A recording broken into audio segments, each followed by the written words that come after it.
2021 সালে best মান্থে 10ms এর revenue কত ছিল আর ওয়ার্স্ট মান্থে কত? বেস্ট মান্থে 3 বেস্ট মাসে হলো 3 আর ওয়ার্স্ট মাসে হলো 1.5। তুমি কি এখন 10ms থেকে স্যালারি নাও? হ্যাঁ। তুমি তোমার টাকা দিয়ে কি করো? আমার পার্টিকুলার আর কিছু জিজ্ঞেস করো না না না না আমার ওরকম করি না। আমরা এখন অনেক এক্সপ্যান্ড করতেছি, আমাদের আগে 6টা অফিস ছিল, এখন 13টা হচ্ছে। It's expanding very fast. Third ইয়ারে আস্তে আস্তে বলা ও আচ্ছা, তার মানে এটা কি একটা ট্রেন্ড যে সোশ্যাল মিডিয়া কেউ থাকলেই বই আসে? একটা মেলা যেটা বইয়ের বিক্রির পুরোটার সাইজ 100 কোটিরও কম, এটা খুবই ছোট, যেখানে আমার বইয়ের সেলসই আছে 1 কোটির বেশি। এখন মোবাইল খুলছো, টিকটক খুলছো, entertain. So this is one honest thing যেটা আমি শেয়ার করি, বাট আমার রিজেক্টেড হতে খুব খারাপ লাগে। I am very competitive. Welcome তাহলে জ্ঞানী কথাবার্তা শোতে। কি অবস্থা বলেন? আলহামদুলিল্লাহ অনেক ভালো আছি। আমার ওই দিন তোমার সাথে দেখা হয়ে বেশ ভালো লাগছে, বিকজ অনেকের সাথেই দেখা হয়েছে, কথা হয়েছে, বাট তোমার সাথে কখনো আগে দেখা কথা হয় নাই। না খালিদ ফারহান আমি সবসময় অনলাইনে দেখতাম। আমরা কেন আগে কথা বলি নাই? হ্যাঁ, আগে কথাও বলা হয় নাই। আমার পাশের রুমে সাদমান তোমার সাথে সারাক্ষণ পডকাস্টিং করে, আমি ঢুকি বাইরে হয়ে শুনি, মাঝে মধ্যে কান লাগে কি কথা বলতেছে, জ্ঞানী গুণী কি কথাবার্তা বলতেছে। So it's like your really close two offline, but offline হয় নাই। না, ভালো লাগলো ওই দিন কথা। এবং ওই দিন আমি 10ms এর আমি বলতে গেছিলাম স্কুলে, অফিসে ফার্স্ট গেছি, যে খুব ভালো লাগলো। বিশাল অপারেশন। না, মোটামুটি আমরা এখন অনেক এক্সপ্যান্ড করতেছি, আমাদের আগে 6টা অফিস ছিল, এখন 13টা হচ্ছে। It's expanding very fast. আমাকে সংক্ষেপে আমাকে বিস্তারিতভাবে বলো, কত বড় অপারেশন, কয়জন কাজ করে? আমাদের আলহামদুলিল্লাহ এখন 10 মিনিট স্কুলে রাইট নাও আছে হলো 213 জন মানুষ, অফিস আছে হলো 13টা, আর অপারেশনস তো দিনরাত চলতেছে। এই তো আলহামদুলিল্লাহ 13টা অফিস, 13টা ফ্লোর। 13টা আমরা ফ্লোর। হ্যাঁ, আমাদের যেটা হয় যে মিরপুরে একটা হাব আছে, মহাখালীতে একটা হাব আছে। সো মিরপুরে হলো 1 2 3 4 4টা, আর মহাখালীতে হলো 9টা। সো ফ্লোর, সো মিরপুরের ফ্লোর, একটা ফ্লোর হলো 2300 স্কোয়ার ফিট, যেতে গেছিলা তুমি, আর মহাখালীগুলো একটু বড় 2800 স্কোয়ার ফিট। সো ডিওএইচএস এর তো ফ্লোর সাইজ সেম। সো আমরা যেটা হয় বড় একটা স্পেস পাই নাই কখনো। সো বড় স্পেস যখন পাই নাই, তো যেটা করতে হয় আর কি 2300 স্কোয়ার ফিট অথবা 2800 স্কোয়ার ফিট ফ্লোর নিয়ে করতে হয়েছে। সো এখানে একটা বিল্ডিং এ মাল্টিপল ফ্লোরস আছে, আর ওখানে আবার একটা বিল্ডিং এ পাইও নাই। সো পাশাপাশি আলহামদুলিল্লাহ লাকি হয়ে গেছে, তো পরপর 3টা বিল্ডিং আর কি একটা করে ফ্লোর। আর বড় ফ্লোর নিতে গেলে ঝামেলা হলো যে মিরপুর ডিওএইচএস সব থেকে সস্তা। মিরপুর ডিওএইচএস তোমার পার স্কোয়ার ফিট হলো 15 টাকা। মহাখালী ডিওএইচএস গেলে ইট বিকামস 25 টাকা। আর তুমি যদি একটু পাশে আমাকে রাওয়াতে বড় একটা স্পেস, লাইক 19,000 স্কোয়ার ফিট, আমার খুব চোখে লাগছিল, বুঝছো, যে ওই জায়গাটা যাবো, থাকে না বড় open space, beautiful. But problem হলো ওইটার পার স্কোয়ার ফিট হলো 100 টাকা করে। সো অনেক, আমরা 15 টাকা থেকে 25 টাকা 30 টাকা ঠিক আছে, বাট 100 টাকা টু মাচ। এই জন্যই যে ভাগ করে ফ্লোর ওয়াইজ ভাঙা আর কি। তুমি কখনো আগে 10ms এর রেভিনিউ নাম্বারটা এইসব পাবলিকলি কখনো বলছো? না, কখনো বলা হয় না রেভিনিউ নাম্বার। কেউ জানতে চায়? হ্যাঁ, জানতে তো অনেক চাইছে, বাট আই ডোন্ট থিঙ্ক কোনো প্ল্যাটফর্ম এরকম ছিল যেখানে রেভিনিউ নাম্বারস নিয়ে এভাবে ডিরেক্টলি কথা হয়েছে। আচ্ছা, রেভিনিউ নাম্বার পরে জানতে চাও, এখনই জানতে চাও, উচিত হবে না এটা। বাট যেই জন্য আমি রেভিনিউ নাম্বারের কথা আনলাম, সেটা হলো এত বড় 13টা অফিস বলো বা 213, যে এত মানুষ কেন লাগতেছে আমাদের? আমার তো edtech company 10 minute school. So এটা 3টা কোর ভার্টিক্যাল আছে। একটা হলো কন্টেন্ট, একটা হলো টেক, একটা হলো ডিস্ট্রিবিউশন, মানে সেলস অ্যান্ড মার্কেটিং। কারণ প্রবলেম হয় যে যখন আমরা কাজ শুরু করি, there are 2 ways of doing it. একটা হলো নিজে করা, একটা হলো থার্ড পার্টিকে দিয়ে করা। যেমন প্রোডাকশন, আজকেরটা কিন্তু তুমি থার্ড পার্টিকে দিয়ে করাচ্ছ, রাইট? সো তুমি কিন্তু সোলো, বাট যখনই third party if you calculate all this people, নাম্বারটা কিন্তু অনেক বেড়ে যায়। সো আমরা সবকিছুই নিজেরা করি, যেহেতু content is a core, right? So প্রোডাকশনে প্রচুর মানুষ কাজ করে, আমাদের মিডিয়া টিমে 30 জনের বেশি কাজ করে। সো মানে পোস্ট প্রোডাকশন এই জায়গাগুলো যখন নিজে করতে চাই, রাইট? তারপরে ডিস্ট্রিবিউশনে মনে করো সেলস এজেন্ট, রাইট? সো আমরা আগে আউটসোর্স করতাম। সো আউটসোর্স করলে যেটা হয়, ইউনিট ইকোনমিক্সগুলো বের করা খুব কঠিন। আমরা তো দেখি যে কল কনভার্জন কত হচ্ছে, কয়টা কল গেছে, কয়টা যায় নাই। যেগুলো গেছে ওদের কতজনকে পিচ করতে পারছে, যতজনকে পিচ করতে পারছে ততজনের মধ্যে কতজন প্রমিস করছে, তাদের মধ্যে কতজন কনভার্ট হয়েছে, কতজন ওই দিন হয়েছে, কতজন পরে হয়েছে। এই যে পুরো লেয়ার বাই লেয়ার ইউনিট ইকোনমিক্সগুলো, এটা থার্ড পার্টিকে দিলে না ওই ভিজিবিলিটি থাকে না। বাট তুমি যখন স্কেল করবা, নাও উই নো যে ইন্ডিয়ান এডটেকগুলোকে যদি দেখি, ওদের টেলিসেলসে হাজার মানুষ আছে। এখন হাজার মানুষ তো আমি আউটসোর্স করতে পারি না ইউনিট ইকোনমিক্স ফিক্স না করে, রাইট? সো এটা ফিক্স করার জন্য এখন যেটা হচ্ছে, এজেন্টদেরকে আমাদের টিমে নিয়ে আসা হয়েছে। সো ওইখানে আবার ম্যান পাওয়ার বেড়ে গেছে। আর রিসেন্টলি লাস্ট 1 বছরে সব থেকে বেশি মানুষ বাড়ছে হলো টেকে। আগে ছিল খালি ইঞ্জিনিয়ার্স, রাইট? এখন product team, product design team, engineering team, analytics team, কারণ যেহেতু অপারেশন বেড়ে গেছে এখানে মানুষ অনেক লাগছে।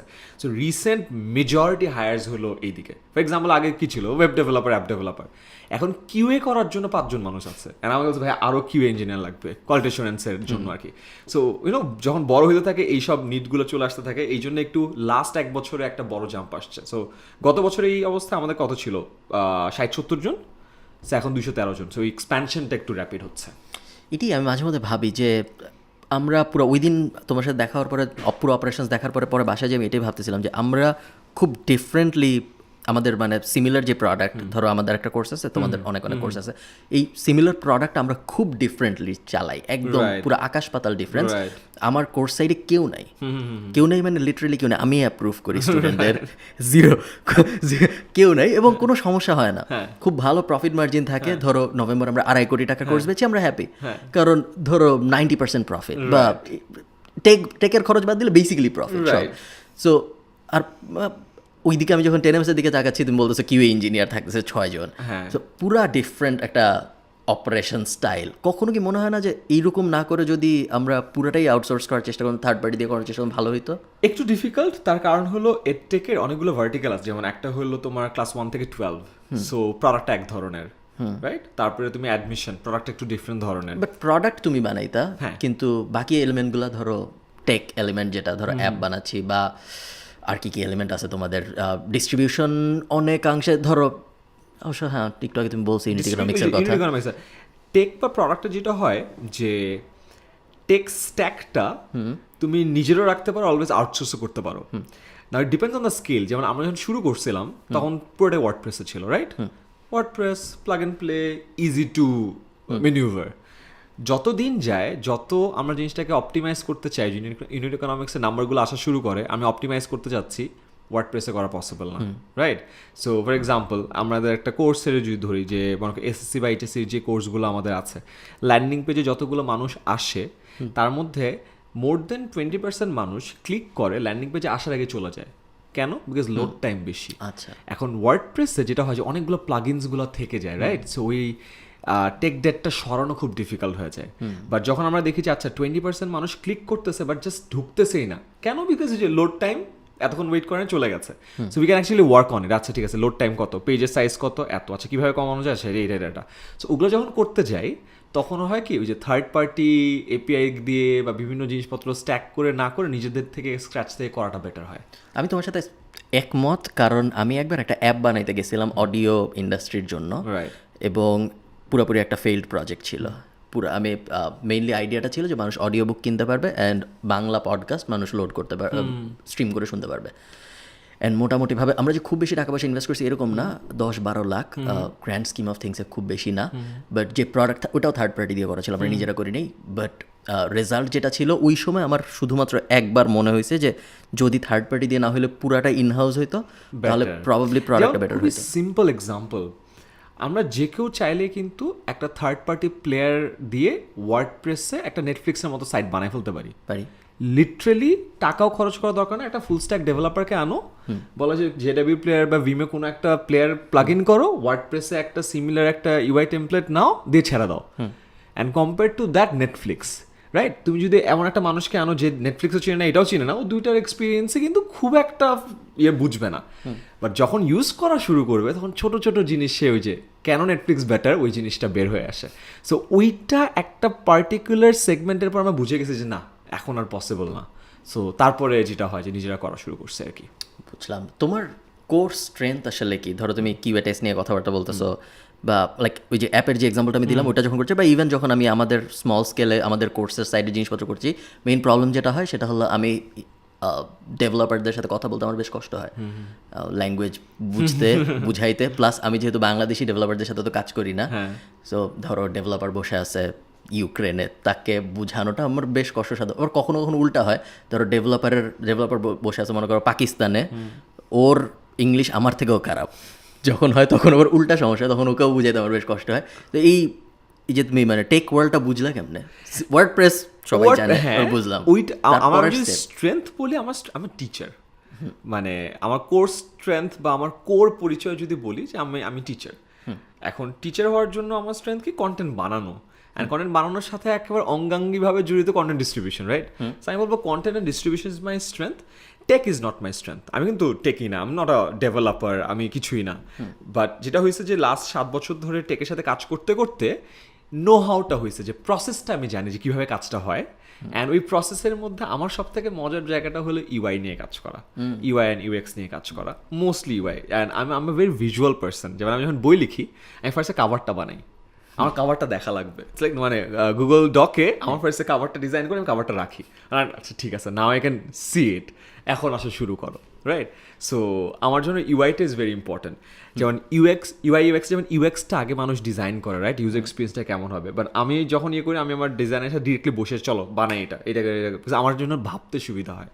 সো টেকে I am not a টেকি, I just know the process, because অনেকটা বড় একটা টিম চালাইতে হয়। অ্যান্ড ওই টেকের সব থেকে মজার এলিমেন্টটা আমার জন্য হলো প্রোডাক্ট ডিজাইন বা ইউআইটা। বইয়ের কথা যেহেতু বললা, বই লিখতে কেমন লাগে? বই লেখার কারণে গালি কি বেশি খাও নাকি মনে হয়? আর এই যে সেলিব্রিটিরা যে বই লেখে তারপর সেই বই যে অনেক বিক্রি হয়, এই ব্যাপারটা নিয়ে তোমার মতামত কি? আমি যে আমলে বই লেখা শুরু করছি গত বছরের আগে 3 বছর 17 সালে, ফার্স্ট নেভার স্টপ লার্নিং। ওই আমলে কেউ এরকম লিখতো না। ওই আমলে কোনো ঝামেলা বা কিছু হয় নাই। অ্যান্ড ওই টানা ওই বছর, তারপরে বছরের স্টুডেন্ট হ্যাক্স, তারপরে বছরের কমিউনিকেশন হ্যাক্স, অ্যান্ড 3টাই বেস্ট সেলার হয়েছে, 3টাই টপে ছিল। সো ওই প্রথম বছরে একেবারে কিছু হয় না, সেকেন্ড বছরে আরও কিছু মানুষ আসছে, তো তখন এটা হালকা হালকা বলা শুরু হয়েছে। থার্ড ইয়ারে আস্তে আস্তে বলা শুরু, ও আচ্ছা তার মানে এটা কি একটা ট্রেন্ড যে সোশ্যাল মিডিয়া কেউ থাকলেই বই আসে। সো থার্ড ইয়ারে আসে আমি একটু পাইছি। লাস্ট ইয়ারে তো আমার কোনো বই বের হয় নাই। সো লাস্ট ইয়ারে আবারও চুপচাপ আমাদের 10 মিনিট স্কুলের বই বের হয়েছিল, ওইটা নিয়ে শুনছি। কারণ ওইটা ছিল হলো যে স্পোকেন ইংলিশ, ঘরে বসে স্পোকেন ইংলিশ, সবার জন্য ভোকাবুলারি, যে ইংলিশের বইগুলো। সো তখন মানুষের একটা বিশাল ইয়ে ছিল, যারে বইমেলা তো ক্রিয়েটিভ বুকসের স্পোকেন ইংলিশের বই টপে থাকলে কেমনে হইলো, সেটা নিয়ে হয়। বাট মানে আমার কোর ফিলসফি খুবই সিম্পল, যে স্পোকেন ইংলিশের বই বেশি বিক্রি হওয়ার মানে কিন্তু এই না যে অন্য বইয়ের বিক্রি কমে গেছে, এটা কিন্তু উল্টাটা হয়। স্পোকেন ইংলিশের বইয়ের কারণে মেলায় অনেক মানুষ আসছে যারা কিনা মেলায় আসতোই না আদারওয়াইজ। আর আমার বইয়ের কারণে বা আমার সোশ্যাল মিডিয়া পোস্টের কারণে মেলার ফুটফল অনেক বাড়ছে, যারা কিন্তু হয়তো বা আসতোই না। এই বইটা কেনার পরে আমরা যদি যাই না, মেলার তো রিসার্চটা হয় না, বা যদি রিসার্চ হইতো বা অনলাইনের ক্ষেত্রে আমরা যদি দেখি, একজন কিন্তু একটা বই কিনে বের হয় না। যে আমার বইটা কিনতে আসছে সে কিন্তু আরো 2-3টা বই কিনে বের হয়েছে। সেই 2-3টা হলো পদ্মা সেতু, এখান থেকে শুরু। ওই প্রবলেম সে আরো বড় করতেছে হয়তো, কি জানো তুমি? হ্যাঁ, but you get it, right? হ্যাঁ, বুঝতে পারছি কি বলছো। হ্যাঁ, প্রবাবলি ট্রু, মোস্ট সার্টেনলি এটাই ট্রু। কারণ কখনো বাকেট সাইজ তো একটা হয় যে একজন আসে একটাই কিনবে, একটু তো বেশি হবে। সো আমার মনে হয় যে এই জায়গাটাতে এই ফাইটটা খুবই অনর্থক, যে এই বই নাকি ওই বই। যেমন কোন এই মিউজিক কন্টেন্ট ভালো নাকি কমেডি ভালো, এই জনরার এই ডিবেটটা তো আসলে কখনো শেষ হবে না। তো এই ডিবেটটা করাটা আমার কাছে মনে হয় না যে খুব একটা ফ্রুটফুল, বাট করে, অ্যান্ড আই গেট ইট কেন করে, বাট ইটস অল রাইট। হ্যাঁ, মানুষ শুধুমাত্র এই যে জনরা নিয়ে ডিবেট করে না, মানুষ মেইন কনসার্ন আমার মানুষের যেটা মনে হয় সেটা হলো ও ফেমাস হয়েছে ভিডিও বানায়, বা ও আসলে একজন ইনফ্লুয়েন্সার, এখন ও বই লিখতেছে, ওর বই অনেক বিক্রি হচ্ছে কারণ ও একজন ইনফ্লুয়েন্সার, নট বিকজ বইয়েও মহান কিছু লেখছে। এটা হইলো মানুষের মেইন আর্গুমেন্ট আমার যেটা মনে হয়। টু সাম এক্সটেন্ট আমি যখন অন্য সাইডে থাকি, ধরো আমাকে পাবলিশাররা মেইল করে যে আপনার বই লিখতে হবে না, আপনার ইউটিউব ভিডিওগুলো ট্রান্সক্রাইব করবো, ওটা একবার পড়লে ওটা একটা বই হয়ে যাবে। যখন আমি অন্য সাইড থেকে ব্যাপারটা দেখি, আমার মনে হয় সত্যি এরকম, মানে আমি হয়তো করতেছি না, বাট আমি শিওর অনেকে করতেছে। অ্যান্ড ওগুলা যখন মানুষ পড়তেছে, তখন পড়ে তাদের হয়তো এরকমই মনে হয় যে ধুরো কি লেখলো এটা। ট্রু। আর আরেকটা এই বইমেলার ইন্ডাস্ট্রির কথা যদি বলি, মানুষ কিন্তু আসলে বই পড়া অনেক কমাই দিছে। আমার 17 সাল থেকে তো যেহেতু আমার এই জায়গাটা আসা, আমি মেলায় যাইতাম রেগুলারলি, আমি মেলার ফুটফলও দেখতাম, কোন দোকানে কী হয়েছে দেখতাম। যেহেতু আমি আইবিতে পড়ছি, আমার বিজনেসের ব্যাপারে আগে থেকে একটা আইডিয়া ছিল। সো ডানে বামে কে কী করতেছে না করতেছে, এটা একটা অলওয়েজ থাকে। অ্যান্ড বই লেখার পর যখন আমি this is the first time আমি একটা প্রোডাক্ট বানাইছি যেটা বিক্রি হচ্ছে। বিকজ 17 আগে তো আমার কোনো প্রোডাক্ট কখনো বিক্রি হয় নাই। আমি অন্যের প্রোডাক্টের মার্কেটিং করছি, বাট নিজের কোনো প্রোডাক্ট বিক্রি করি নাই, রাইট? 10 মিনিট স্কুল কত পুরানো? 10 মিনিট স্কুল হলো 2014 সালে শুরু, অফিসিয়ালি 15 সালে পেন অন পেপারে আর কি ট্রেড লাইসেন্স সহ শুরু 14 সালে শুরু হয়েছে, বাট তখন তো আমাদের কোনো পেইড প্রোডাক্ট ছিল না, রাইট? সো 17 সাল ইজ দ্য ফার্স্ট ইয়ার যেখানে আমার একটা প্রোডাক্ট গেছে যেটা মানুষ টাকা দিয়ে কিনতেছে। সো ফার্স্ট টাইম আমি দেখলাম oh this is how sales works, oh this is how marketing works, because টাকা আসতেছে, রাইট? তো তখন আমি আশেপাশে জিনিসটা দেখতাম। অ্যান্ড আমি জানি না বাইরে থেকে মানুষ দেখে কীভাবে, বইয়ের যে পুরো ইন্ডাস্ট্রিটা আছে এই ইন্ডাস্ট্রিটা কিন্তু খুবই ছোট, খুবই ছোট। খুবই ছোট বলতে বইমেলায় বিক্রি হয়, বইয়ের বিক্রি কত হয়? 100 কোটিও হয় না। সো একটা মেলা যেটা বইয়ের বিক্রির পুরোটার সাইজ 100 কোটিরও কম, এটা খুবই ছোট, যেখানে আমার বইয়ের সেলসই আছে 1 কোটির বেশি। সো আমি যদি একটা মেলায় 1% কন্ট্রিবিউটর হই তাহলে তো মেলাটা ছোট, রাইট? সো প্রবাবলি অন্য মেলায় গেলে আমার পার্সেন্টেজটা ছোট হইতো, বাট অ্যামাউন্টটা বড় হইতো। এটাই তো দরকার দিন শেষে, রাইট? যেমন বড় বড় স্টার্ট আপগুলোতে তোমার কোম্পানি বড় হয়, ফাউন্ডারের স্টেকটা ছোট হইতে থাকে। ওই যে বলো না যে তুমি কি 10 লাখ টাকার বিজনেসে 100% ওন করতে চাও নাকি 10 কোটি টাকার বিজনেসের 10% ওন করতে চাও, অ্যাজ সিম্পল অ্যাজ দ্যাট। আমার কাছে মনে হয় যে বাংলাদেশের বইয়ের ওভারঅল ইন্ডাস্ট্রিতে বা বই পড়ার যে ঝোঁকটা বা নাম্বারটা এটাই অনেক কম। সম্পূরক প্রশ্ন তাইলে হবে বই পড়তেছে না কেন মানুষ? বই পড়তেছে না তার কারণ খুবই সিম্পল, মানুষ কষ্ট করে এন্টারটেইন হতে চায় না বা কষ্ট করে শিখতে চায় না, সহজে শিখতে চায়, সহজে এন্টারটেইন হতে চায়। সহজে এন্টারটেইন হওয়াটা অনেক সহজ হয়ে গেছে আগের তুলনায়। আগে এন্টারটেইন হওয়ার জন্য কি করা লাগতো? মুভিতে যাওয়া লাগতো, টিকিট কাটা লাগতো, লাইনে দাঁড়ায় যাওয়া লাগতো, বসা লাগতো, দেখা লাগতো, এন্টারটেইন হইতা। এখন মোবাইল খুলছো, টিকটক খুলছো, ও entertain entertain entertain entertain entertain. আগে একটা মুভি ভালো না লাগলো 3.5 ঘন্টা বসে থাকতে হইতো, এখন 15 সেকেন্ডস এন্টারটেইন হওয়া নাই, পরেরটা করো, ইজিয়ার হয়ে যায়। সো মানুষ যখন খুব সস্তায় ডোপামিন পাইতে থাকে, ও অনেক দাম দিয়ে ডোপামিন কিনতে চায় না। ডোপামিন মানে ইউনো দ্য হ্যাপিনেস ইয়ে। সো সস্তায় পেলে কেন দাম দিয়ে কিনবো? এটা তো হিউম্যান সাইকোলজি। ওয়ার্ল্ড ওয়াইডে কি বই সেলস কমতেছে?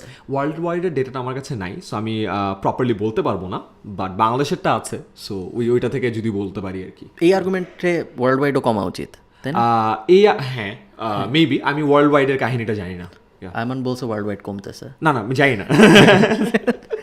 আচ্ছা, তুমি যেহেতু অপারেশনস নিয়ে কাজ করতেছো এখন অনেক, এই প্রবলেমটা আমার হয় যখন আমি অনেক অপারেশনস নিয়ে কাজকর্ম করতেছি, টিম ম্যানেজ করতেছি, এই করতেছি, ওই করতেছি, তখন একটা পর্যায়ে যে আমার মনে হয় আমি নতুন কিছু শিখতেছি না আর, বা শেখার জন্য আর সময় দিতে পারতেছি না। এক সময় অনেক, যেহেতু বই পড়া নিয়ে কথা হচ্ছে, এক সময় অনেক বই পড়া হইতো, মাঝখানে বই পড়া বন্ধ হয়ে গেল, বিজনেস বড় হচ্ছে, বিজনেসের অপারেশনস আমি অনেক টাইম দিচ্ছি, পিপল ম্যানেজ করতে পারতেছি, প্রবাবলি ওই স্কিলগুলো আমি শিখতেছি, বড় হচ্ছে, বাট নলেজ অ্যাকোয়ার করার জন্য যে ডেলিভারের টাইম ছিল নাই হয়ে গেল, দিতেই পারতেছিলাম না। এখন আবার আস্তে আস্তে দেওয়া শুরু করতেছি। তোমার কি কখনো মনে হয় যে তুমি অপারেশনস ম্যানেজ করতে যে ওই কয়েকটা কোর স্কিলই আরও ভালো হচ্ছে, কিন্তু আরও অনেক পসিবল স্কিল ছিল যেগুলো তুমি হয়তো ভালো করতে পারতে, বা টাইমই দিতে পারতেছো না? আমার মনে হয় যে এইটা সবার জন্য প্রযোজ্য। ফর এক্সাম্পল, আমার তো টিচার হওয়ার শখ ছিল, এন্টারপ্রেনার হওয়ার শখ ছিল না। টিচার হইতে চাইছিলাম, পরে দেখছি আচ্ছা টিচার হওয়ার জন্য একটা কিছু করে খাইতে হবে, একটা টাকা ইনকামের একটা ব্যবস্থা করতে হবে, টিম বানাইতে হবে, ট্রেড লাইসেন্স করতে হবে। করতে করতে করতে করতে একটা ব্যবসা দাঁড়ায় গেছে। বাট শক্ত ছিল পড়ানো।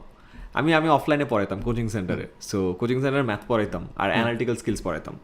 সো আমার যেহেতু ম্যাথসের জিনিসপত্র ছিল, অ্যান্ড ওই আইবিএস স্যাটের ম্যাথস তো খুব easy, it's not like calculus and all. So ছোটো শর্টকাট বুঝাইতা, লোকজনের চোখ ওয়াও, ও বাবা ভাই ইউর এ জিনিয়াস। আমি বাংলা মিডিয়ামে ছিলাম ক্লাস 1 থেকে, আমার জীবনে কেউ জিনিয়াস বলে নেই। সো আমাকে ফার্স্ট টাইম যখন দেখি, অ্যান্ড ফার্স্ট ইয়ার যখন তুমি পড়াবো, তুমি ইউনিভার্সিটি ফার্স্ট ইয়ারে, তোমার স্টুডেন্টগুলো কিন্তু তোমার থেকে 1 বছর ছোট। সো সেম ইয়ারের অলমোস্ট বলা যায় ছেলেরা মেয়েরা তোমাকে বলতেছে তুমি জিনিয়াস। 40 জনের সামনে তো আমি নিজেকে জীবনে দাঁড়াইও নাই, লেট অ্যালোন ওরা আমাকে বলছে জিনিয়াস। সো ওইটার প্রতি আমি এডিক্টেড হয়ে গেছিলাম যে I need to Impress them. মানে কন্টেন্ট ক্রিয়েটার যেমন কন্টেন্টের ভিউজ নিয়ে এডিক্টেড হয়ে যায়, right? I was addicted to that. And আমি সব রিসার্চ করতাম যে আচ্ছা আরও ম্যাথটা কীভাবে বেটার করানো যায়, আচ্ছা জিওমেট্রি কীভাবে বেটার করানো যায়। তখন ওই যে ভেরিটেসেমের কন্টেন্ট দেখতাম, ভিসসের কন্টেন্ট দেখতাম। আমি যদি ম্যাথস পড়াতাম, নাম্বার ফাইলের প্রচুর ভিডিও দেখতাম যে কেমনে কী কী করায়, ওটাই সবার দেখাইতাম, ইমপ্রেস করতাম। So that was fun. So শখ ছিল ওইটা, হয়ে যেতে হয়েছে এন্টারপ্রেনার। তারপরে যেটা হয়েছে যে হ্যাঁ, process gets slowed because you need to take care a lot of things. And শুরুর দিকে তাও ছিল, এখন আমি খুবই অ্যাগ্রেসিভলি চেষ্টা করি যেই কাজটা ডেলিগেট করা পসিবল ওইটা আমি কখনো করি না। সো আমার একটা, আমি জানি না কোথাও ইন্টারনেটে কোথাও দেখছি, বাট আই হ্যাভ মেমোরাইজড ইট। আমি আমার টিমের সবাইকে বলি যে এলিমিনেট অল দ্য টাস্ক যেটা তোমার করার দরকার নেই, তারপর এটাকে অটোমেট করো, দেন তুমি ডেলিগেট করো, and then you move up and সাইকেলটা করো। এলিমিনেট অল দ্য টাস্ক যেটা দরকার নেই, যেটা আছে ওটাকে অটোমেট করে ফেলো, কাউরে দিয়ে দাও, অ্যান্ড ইউ মুভ আপ। যত তাড়াতাড়ি তুমি এই সাইকেলটা করতে পারবা তুমি তত ফাস্ট উপরে উঠতে পারবা। অ্যান্ড আমি এই জিনিসটা অ্যাগ্রেসিভলি ফলো করি। আগে যেটা থাকতো যাচ্ছে ডেলিগেট করছে কেমন হবে না হবে না, করো, করতে কষ্ট হয় ডেলিগেট?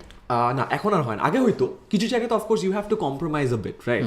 ফর এক্সাম্পল এই মাইক টেক ইভেন্ট সেটা আমি যদি ডিরেক্টলি কেউ একজন করে দিয়েছে আমি কিছু দেখি নাই, হয়তো বা আমার মন মতো হয় নাই, বাট ওই 5% খরচটাকে আমি মেনে নেই for the bigger good or the greater good.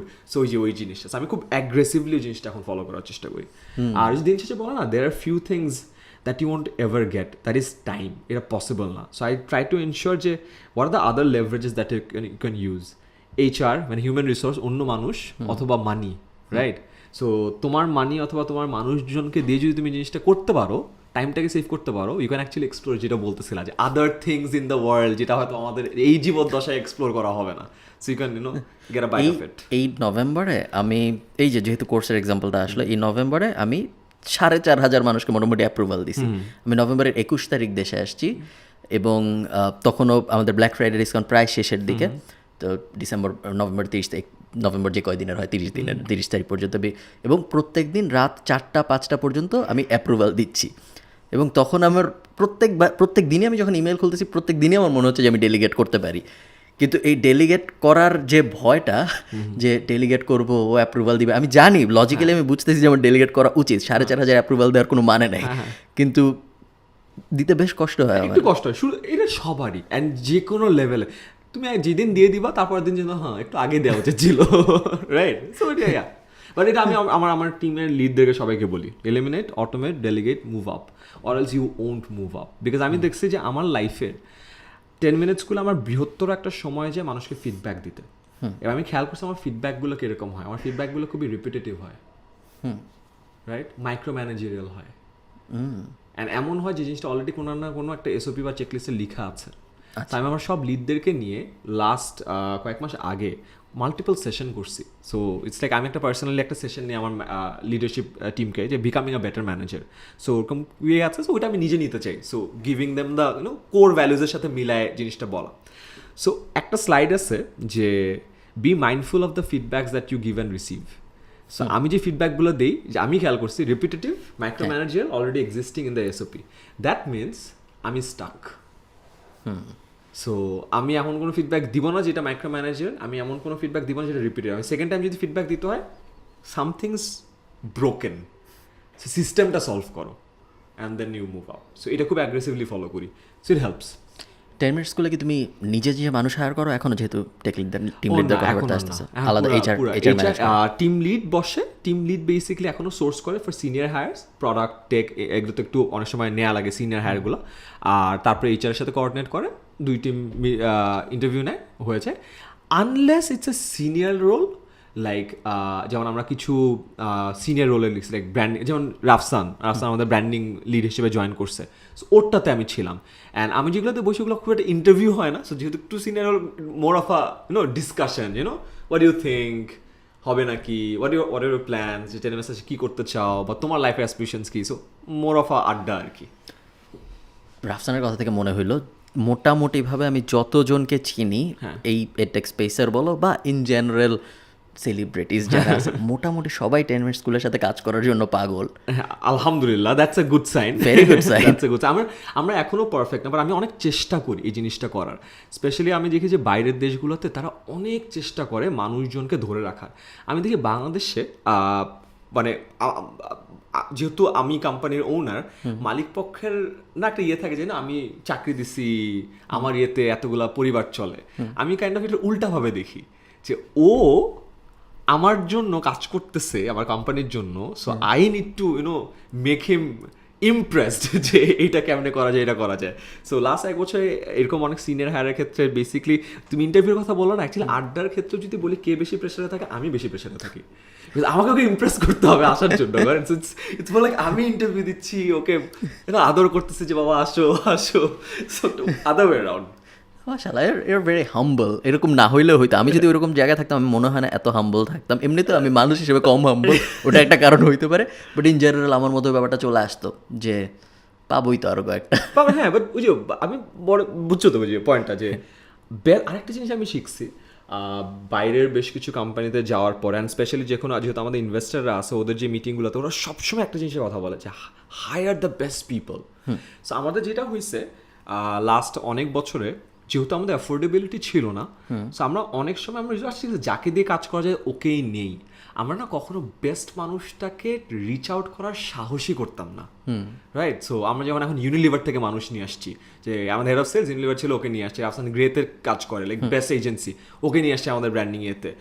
মানে সব ভালো ভালো। আগে এইসব জায়গায় কিন্তু আমরা নক করার সাহস পাইতাম না। ওখানে যে আমি শিখছি এই জিনিসটা, যে সাহসটা দরকার। অ্যান্ড ফার্স্ট টাইম তুমি নিতে পারবা না, রিজেক্টেড হবা। সো যে কারণে আমি বলতেছি এটা আমার ইন্টারভিউ, বিকজ আমাকে তো রিজেক্ট করে, রাইট? আসতে চাচ্ছে না। But once you get one Unilever যে কিনা 10 মিনিটসগুলো আসছে, একটা বিএটি থেকে যে 10 মিনিটসগুলো আসছে, একটা গ্রে থেকে 10 মিনিটসগুলো আসছে, তখন না তুমি যে এইটা বললে ক্লিক করে, এটা করলে হয়। সো তোমারও ওভারঅল কোম্পানির কালচারটা বেটার হয়ে যায় ওভারঅল। সো এইটা শিখছি। কিছু রিজেকশন লাইফে ভালো কাজে দিচ্ছে, that's a good thing. Reject হলে কি খারাপ লাগে? হ্যাঁ, আমার খুব লাগে, এখনো লাগে। আমার এখন লাগে। I am very competitive. আমার ইভেন স্পোর্টসে এটা বলা উচিত, কেউ জানে না, সুপার কম্পিটিটিভ। আমার ফর এক্সাম্পল তুমি ছাতা লাগিয়েছ না, তার উপরে ছাদে ব্যাডমিন্টন আছে। আমি যদি একটা ব্যাডমিন্টন ম্যাচ হারি, আমার প্যারা লাগে। আমি আমার খেলা কালকে ইউজুয়ালি কম হারি, আমি মোটামুটি টেনে মেসে one of the good players আর কি। সো খেলতেছে, কালকে আমার খেলার পর আমি প্র্যাকটিস করছি আরো আধা ঘন্টা চাপ মারা, যে হচ্ছে না। তারপরে কিছুদিন আগে আমি ব্যাডমিন্টন র্যাকেট কিনে আনছি। সো আমাদের ইউজুয়ালি 1-1.5 টাকার র্যাকেট আছে, তাই আমার ভালো র্যাকেট লাগবে। সো গুলশান ডিসি মার্কেটে গেছিলাম, 10,000 টাকার র্যাকেট, ইয়নেক্সের অরিজিনাল, জানি না অরিজিনাল দিছে কিনা, পরে 5,500 টাকা দিচ্ছে। I am very happy. তারপরে আমি এখন ব্যাডমিন্টনের ভিডিও দেখা শুরু করছি, যে ইউনো। সো আমার হারতে বা রিজেক্টেড হইতে অনেক খারাপ লাগে। আমি শো করি না যে খারাপ লাগে, বাট পডকাস্টে বলি, যেহেতু পডকাস্ট বলছো অনেস্ট হইতে, so this is one honest thing যেটা আমি শেয়ার করি। বাট আমার রিজেক্টেড হইতে খুব খারাপ লাগে। অলদো আমি বলি রিজেক্টেড হওয়া ভালো, বাট আমার খুব খারাপ লাগে। হ্যাঁ, খারাপ লাগলেও ব্যাপারটা ভালো। তোমার কি মানে এই জন্য খারাপ লাগে কারণ তুমি জানো যে, লাইক ফর এক্সাম্পল, আমি যদি আমার কোম্পানির মানুষজনের সাথে বা ইভেন আমার ফ্রেন্ডদের সাথেও যারা আমাকে কোনো একটা স্পেসিফিক কাজের জন্য রেসপেক্ট করে, ধরো এজেন্সি চালাচ্ছে এই জন্য রেসপেক্ট করে, কিন্তু ফুটবল খেলতে যে আমি হারলাম, মনে হয় যে এজেন্সির কাজের জন্য রেসপেক্টটা কমে যাবে কারণ ফুটবলে হারতেছি, এরকম কিছু মনে হয়? এটা না, it's like I want to Impress them with my football skill as well. Okay, right. For example কিছুদিন আগে একটা টুর্নামেন্ট, যে ইনফ্লুয়েন্সার ফুটবল খেলো না পাঠাওয়ারিয়াতে, সো আমার কথা যাওয়ার কথা ছিল, তো আমি ইন্ডিয়াতে ছিলাম, সো তখন কোঅর্ডিনেট করতে পারি না, সো আমার টিম ছিল না। সো সাকিব বিন রশিদ খেলছে, সো আমি একদিন কল করছি যে ফ্রাইডে, রাইট, 5:30, সো আমার একটা স্লট আছে, সো আমি বের হয়েছি, সেম টাইমে ফুটবল ম্যাচ ছিল। আমি শুভকে যে তুই কি আসিস, বলে হ্যাঁ দোষ আসি। আচ্ছা ঠিক আছে, আমি আসতেছি। আমি ওর টিমে খেলছি, অ্যান্ড গেস ফার্স্ট সিজন খেলছি, ওর টিমের ছেলেপেলে আমাকে পাস দিচ্ছে না, কারণ আয়মান সাদিক টিচার, ও কি খেলবে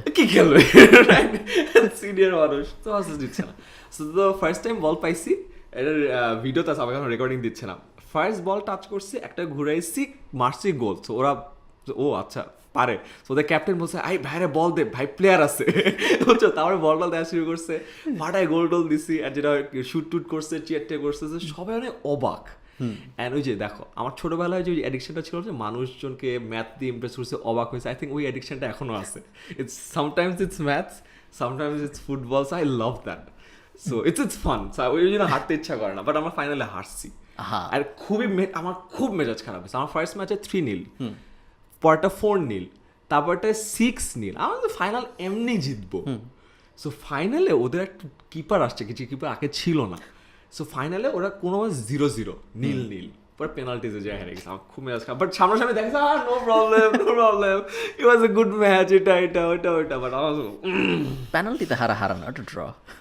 হ্যাঁ, মানে আমি খুব আমার হারতে ভালো লাগে না। So this is one. But হারাটা লাইফে জরুরি, ইট ইজ টু। এটাই বলি যে হারাটা জরুরি, রিজেকশনটা অনেক জরুরি। রিজেক্ট হইতে যে ভালো লাগে না, ওই ব্যাপারটাও জরুরি। ওইটাও অফকোর্স, না হলে তো হাঙ্গারটা থাকবে না। আমি আমার লাইফে স্পন্সরশিপে বাংলাদেশে মানে একটা সিঙ্গেল কোম্পানি, ছোট কোম্পানিতে প্রচুর টাকা আনছে, 10 কোটির বেশি টাকা আনছে স্পন্সরশিপ থেকে।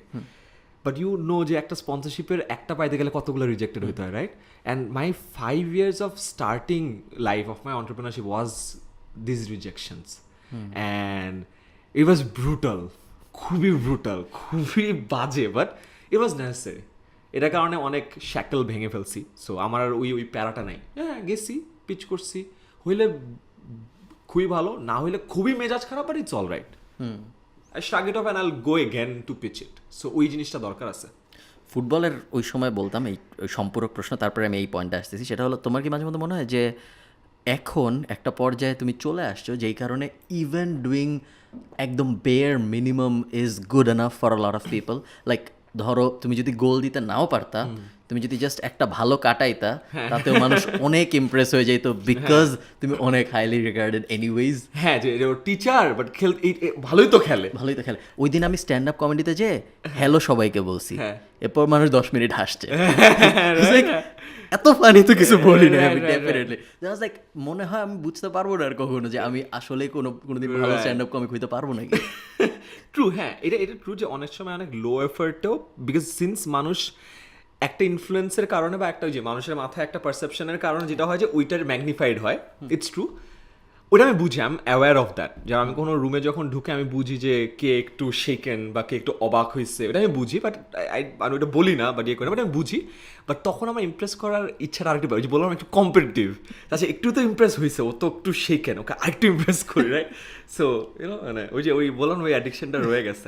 আই থিঙ্ক আমি অ্যাটেনশন ওর যে ভাল লাগে এই জিনিসটা, আর ইমপ্রেস করতে it's fun.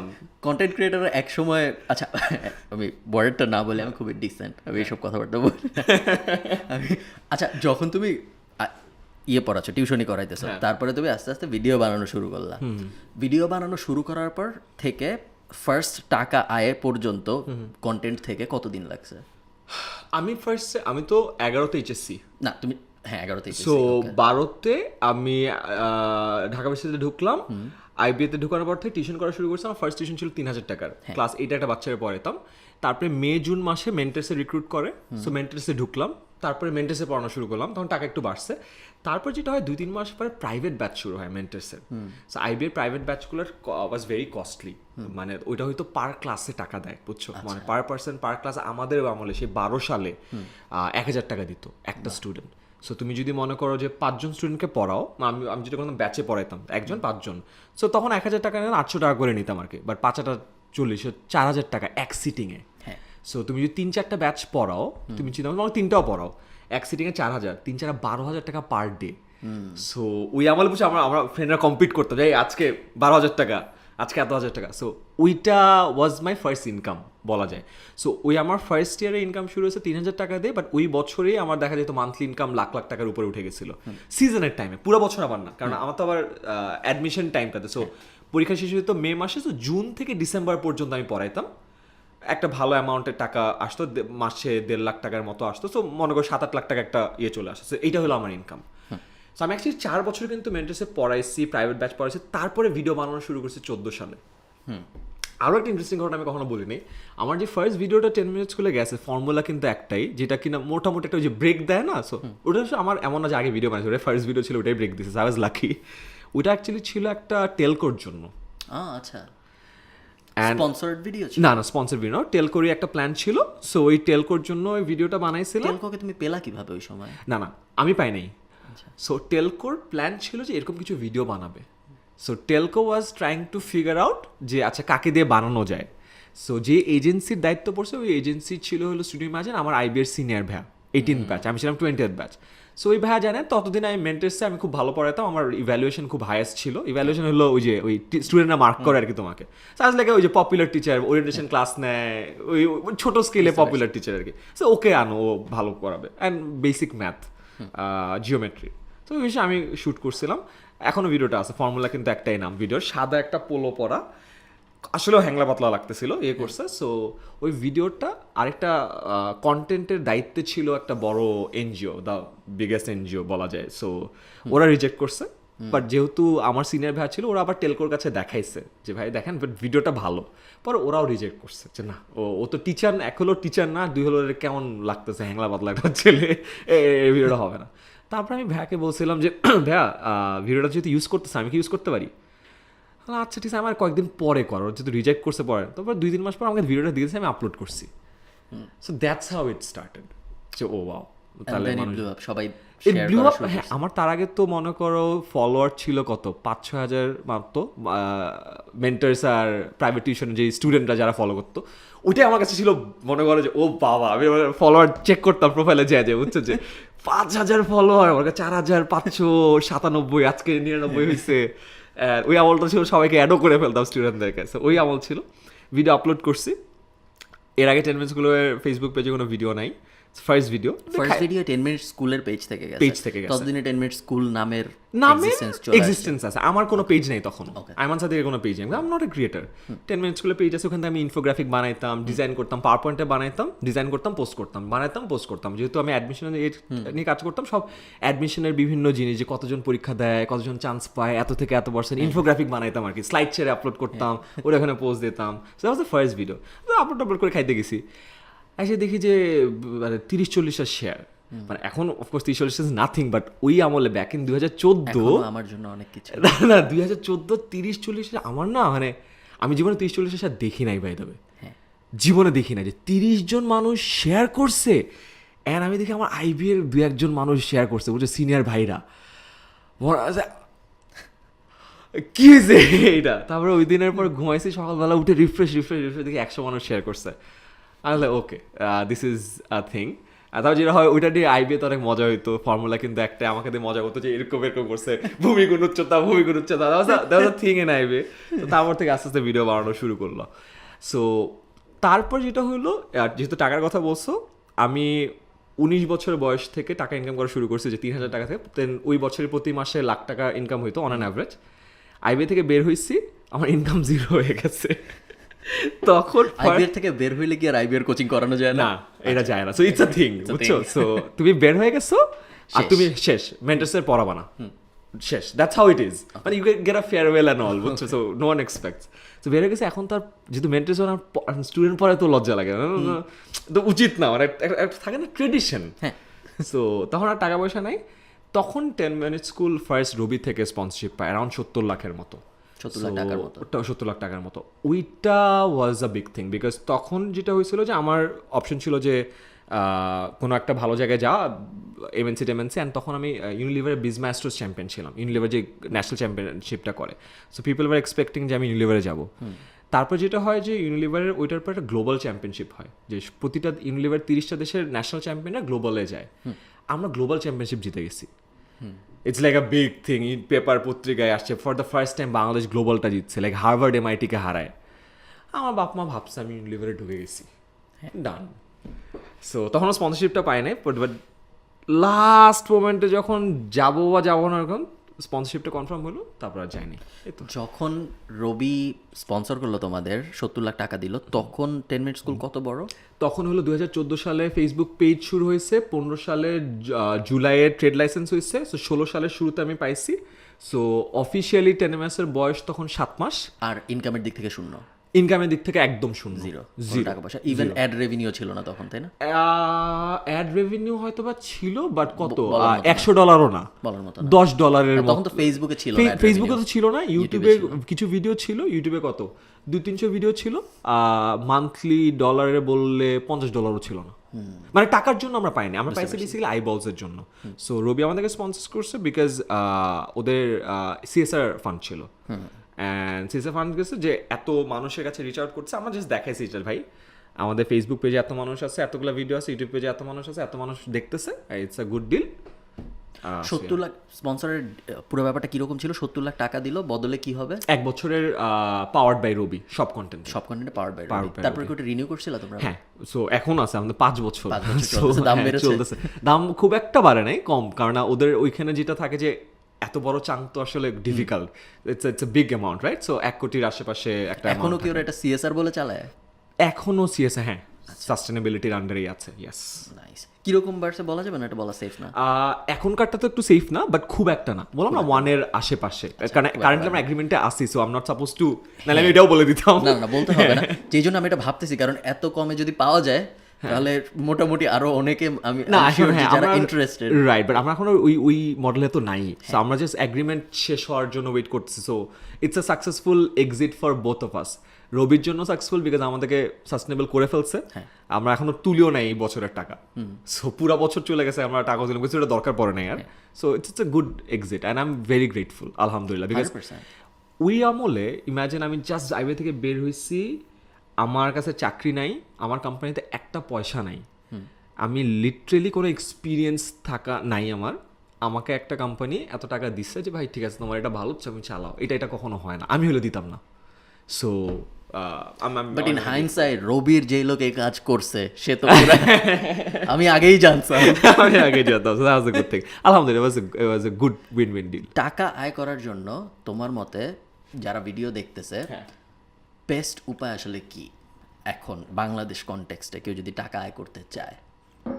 Two ways of doing it, একটা হলো ফ্রিল্যান্সিংয়ের ওয়েটা, একটা হলো ব্যবসার ওয়েটা। সো ফ্রিল্যান্সিংয়ের ওয়েতে তো খুবই সিম্পল, আমি যদি ব্রড বাকেটে করি, একটা বাকেট হলো টেক, তুমি যদি web development, app development, UI, game design পারো, দ্যাটস ওয়ান বাকেট টেক। একটা বাকেট হলো কন্টেন্ট বা মিডিয়া, ইটস লাইক রেকর্ড করতে পারো, এডিট করতে পারো, অ্যানিমেট করতে পারো, এটা একটা বাকেট। একটা হলো ডিজিটাল মার্কেটিং, যেটা Facebook, SEO, like media buying staff. So এই 3 বাকেটের যে কোনো একটা বাকেটের একটা স্কিল যদি পারো, it's good to go. I think অনলাইনে শেখা যায়, কোর্সেস আছে, বই আছে, অনলাইনেই ক্লায়েন্ট সার্ভ করা যায়, সো দ্যাটস ভেরি ইজি। এখনকার দিনে আমি বলবো যে কারো যদি সদিচ্ছা থাকে করতে পারে, এটা হলো একটা ফ্রিল্যান্সার। ট্রুলি বিলিভ করো যে কারো যদি সদিচ্ছা থাকে তাহলে সে টাকা আয় করতে পারে? 110%, ইয়েস, 110%। কারণ আমি যেটা বললাম, আমি 19 বছর থেকে টাকা ইনকাম করা শুরু করছি, আমি অনেকভাবে করছি। প্রথম 4 বছর যে মেইনলি টিউশন ছিল প্লাস টুকটাক ফ্রিল্যান্সিং অনেক কিছু করছি, and it's very much possible. I was a nobody, আমি বাংলা মিডিয়াম থেকে পড়ছি, আমার অ্যাভারেজ একটা স্টুডেন্ট। এটা তুমি সেকেন্ড টাইম বললাম আমি বাংলা মিডিয়াম থেকে পড়ছি, এটার কি কোনো ও একটা রিজন আছে, বিকজ মানুষ কোনো এক কারণে ভাবে যে আমি ইংলিশ মিডিয়ামের স্টুডেন্ট। আমার ফ্রেন্ড সার্কেল হলো সব ইউটিউবার, তো সো অনেক হ্যাঁ, সো যে আইবিতে পড়ছে, ফ্রেন্ড সার্কেল ইংলিশ মিডিয়াম, বাইরে যে ইংলিশে প্রেজেন্টেশন দেয়, তো ছেলেটা ইংলিশ মিডিয়ামের হবে, সো ওই জন্য বলছে যে আমি ভেরি অ্যাভারেজ পার্সন, বাংলা মিডিয়ামে পড়াশোনা করছি, অ্যান্ড স্পেশাল কোনো ট্যালেন্ট ছিল না, নাথিং, ইজ জাস্ট দ্যাট একটা জিনিস ভালো লাগছে, ওটা একটু ট্রাই আউট করছি। সো আমি হোল হার্টেডলি বিলিভ করি এটা পসিবল। আমিও এটা বিলিভ করি, অ্যান্ড আমি দেখি আমার জায়গা থেকে যে কীভাবে পসিবল। ইভেন তুমি কোনো দেখছো আন্ডার কভার বিলিয়নিয়ার? গ্র্যান্ড কার্ডোনার একটা এপিসোড করছে বেসিক্যালি, সম্ভবত এটা ন্যাশনাল জিওগ্রাফির একটা শো। ওই যে তুমি গ্র্যান্ড কার্ডোনার একটা এপিসোড করছো, তুমি দেখছো এক একটা বিলিয়নিয়ারকে কোনো একটা জায়গায় ফেলে দেওয়া হয়, তারপর ওদের একটা ব্যবসা দাঁড় করাতে হয়। I believe that. আমি জানি না বিলিয়নার হইতে, যেমন বিলিয়নার হওয়া পসিবল কিনা, বাট না, ওরা বিলিয়নিয়ার হয় না, ওরা মেইনলি $1 মিলিয়ন ভ্যালুয়েশনের একটা নতুন ব্যবসা দাঁড় করায় ওই জায়গা থেকে, ওদের নেম ফেম কিছু ইউজ না করে। আমি যখন আমার দিক থেকে তাকাই বা তুমি যখন তোমার দিক থেকে তাকাও, আমরা দেখতে পারি যে হ্যাঁ পসিবল। এখন যদি আইমানের 10 মিনিট স্কুল না থাকতো বা কিছুই না থাকতো, তুমি আবার একটা বিজনেস দাঁড় করে ফেলতে পারতা। আমার মনে হয় আমি পারতাম, কিন্তু যারা শুনে আমাদের কথা তারা বলে যে আপনার জন্য বলা অনেক সহজ, আপনি করে আচ্ছা ফেলছেন। হ্যাঁ, এইখানে আমি এটা জিনিস মানে যে অফকোর্স লাক ফেভার করে মানুষকে, মানুষের আমি যেমন লাকের বিলিভার না, আমি যদি ভালো কিছু করি আমি ক্রেডিটটা মনে মনে নিজেকেই দিই, ঠিক আছে, খারাপ কিছু করলে আমি নিজেকেই নিই, ঠিক আছে, বিকজ আমি এইভাবে জিনিসটাকে দেখতে চাই। বাট এটা সত্য যে আমাদের জীবনে লাকের একটা বড় প্রভাব আছে। যেমন আমি যে আমলে টিউশন করা শুরু করছি আমার দরকার ছিল না, না করলেও হইতো, বিকজ আমার ফ্যামিলিতে গেলে আমি থাকতে পারতাম, আমার একটা রুম ছিল, আমার বাবা মা আমাকে খাওয়াইতে পারতো। এরকম অনেক বাংলাদেশের বাচ্চা আছে যাদের ওইটাও ম্যানেজ করতে হয়। সো আমার রিস্ক নেওয়ার যে ক্যাপাসিটিটা ছিল ওইটা অনেকের নাই। সো ওই দিক থেকে আমি বলবো হ্যাঁ, I was lucky, it's true. So আমি যেটা বলি হ্যাঁ, অনেকাংশে আমার জন্য বলা অনেক সহজ, অনেকের জন্য আমার থেকে অনেক কঠিন, আমি এটা মানি।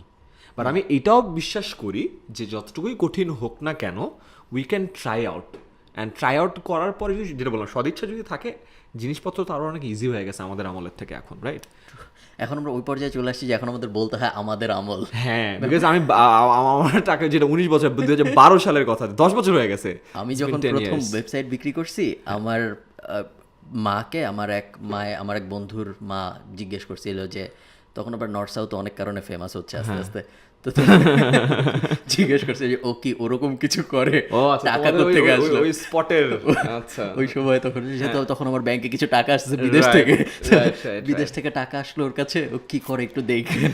বাট আমি এটা যেমন আমি কখনো এত অ্যাগ্রেসিভলি টাকার কথা বলি না, বাট তোমার চ্যানেল তো it's about money and business, আমি এটা বলতে পারি।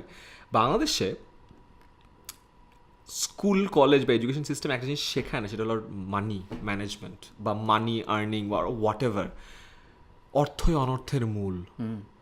টাকা তোমার চরিত্র বিনাশ করবে, কাঁচা টাকা পেলে ছেলে পেলে ধ্বংস হয়ে যাবে, অ্যান্ড দেন সাডেনলি একটা ছেলেকে পড়ালেখা শেষ করার পরের দিন বলবো হ্যাঁ এখন টাকা ইনকাম করো।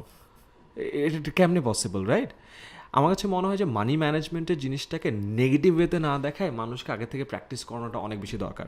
আমার জীবনে যেমন ক্লাস 12 পর্যন্ত আমি জীবনে টাকা পয়সা কামাইনি, টুকটাক সালামি পাইতাম, প্রতি ঈদে 1,500 থেকে 2,500 টাকার মতো হতো, লাখ খুব ভালো থাকলে 3-4 হাজার টাকা উঠতো, ঠিক আছে? ওইটা দিয়ে সারা বছর চলতাম, রাইট? যে একটু একটু করে 100 টাকা 200 টাকা খরচ করে ওইটা একটা জায়গায় রাখতাম। প্রথম আব্বাম্মু নিয়ে নিত, পরে বুদ্ধি হওয়ার পর বুঝছি যে আব্বাম্মুরে দেওয়া যাবে না।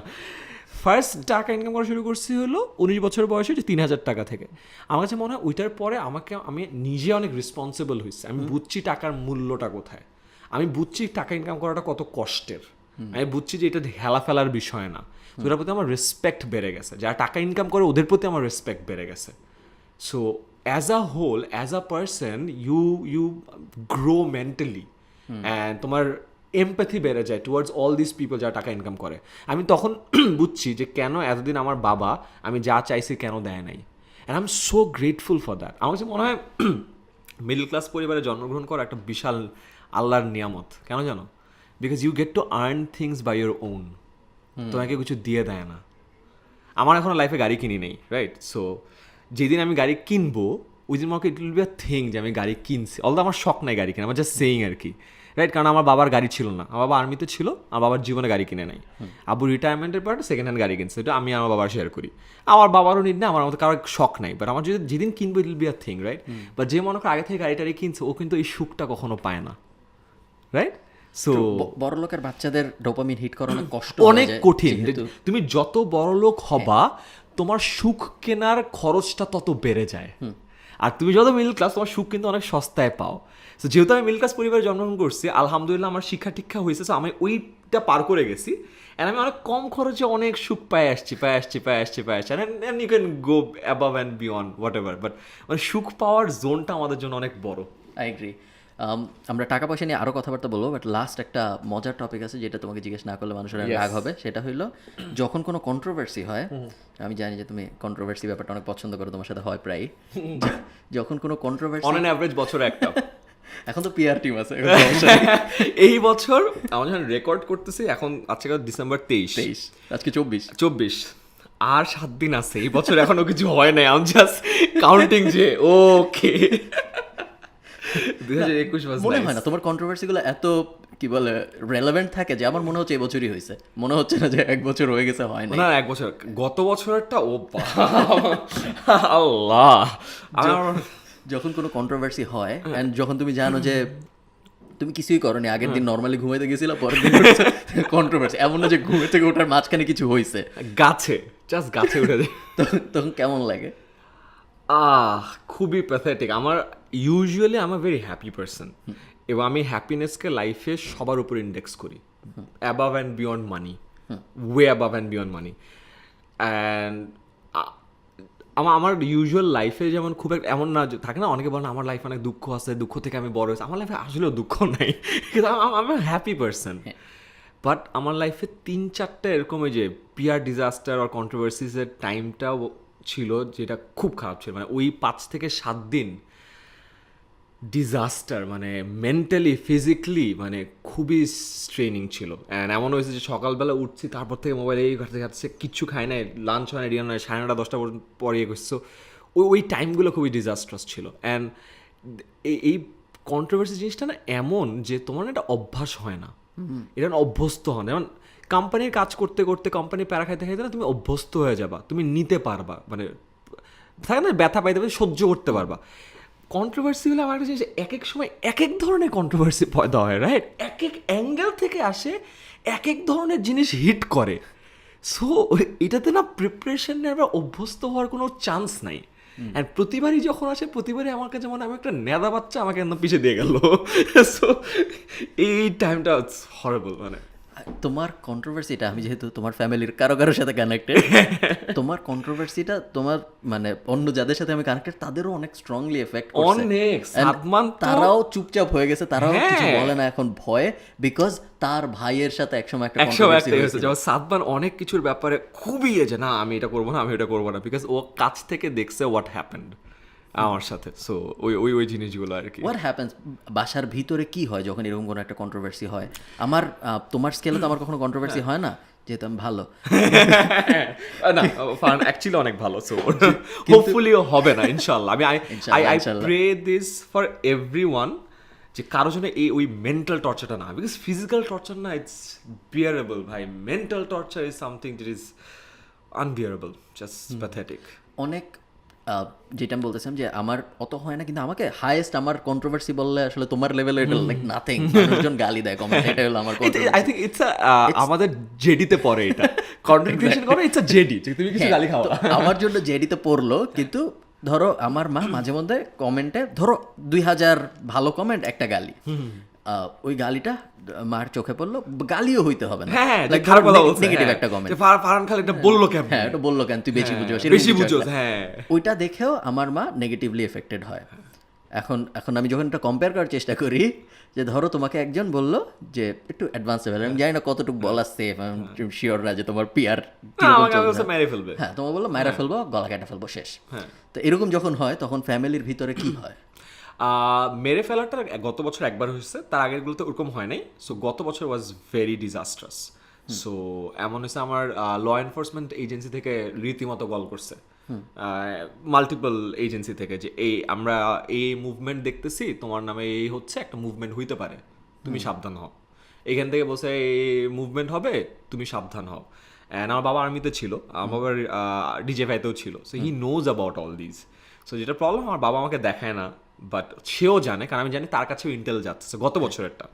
সো ওইটা খুব ডিফিকাল্ট ছিল, বিকজ আমি দেখি যে সাডেনলি আমি আসছি, আমার বাবা বলছে যে সিসি ক্যামেরা লাগাচ্ছে কেন, because he got some Intel.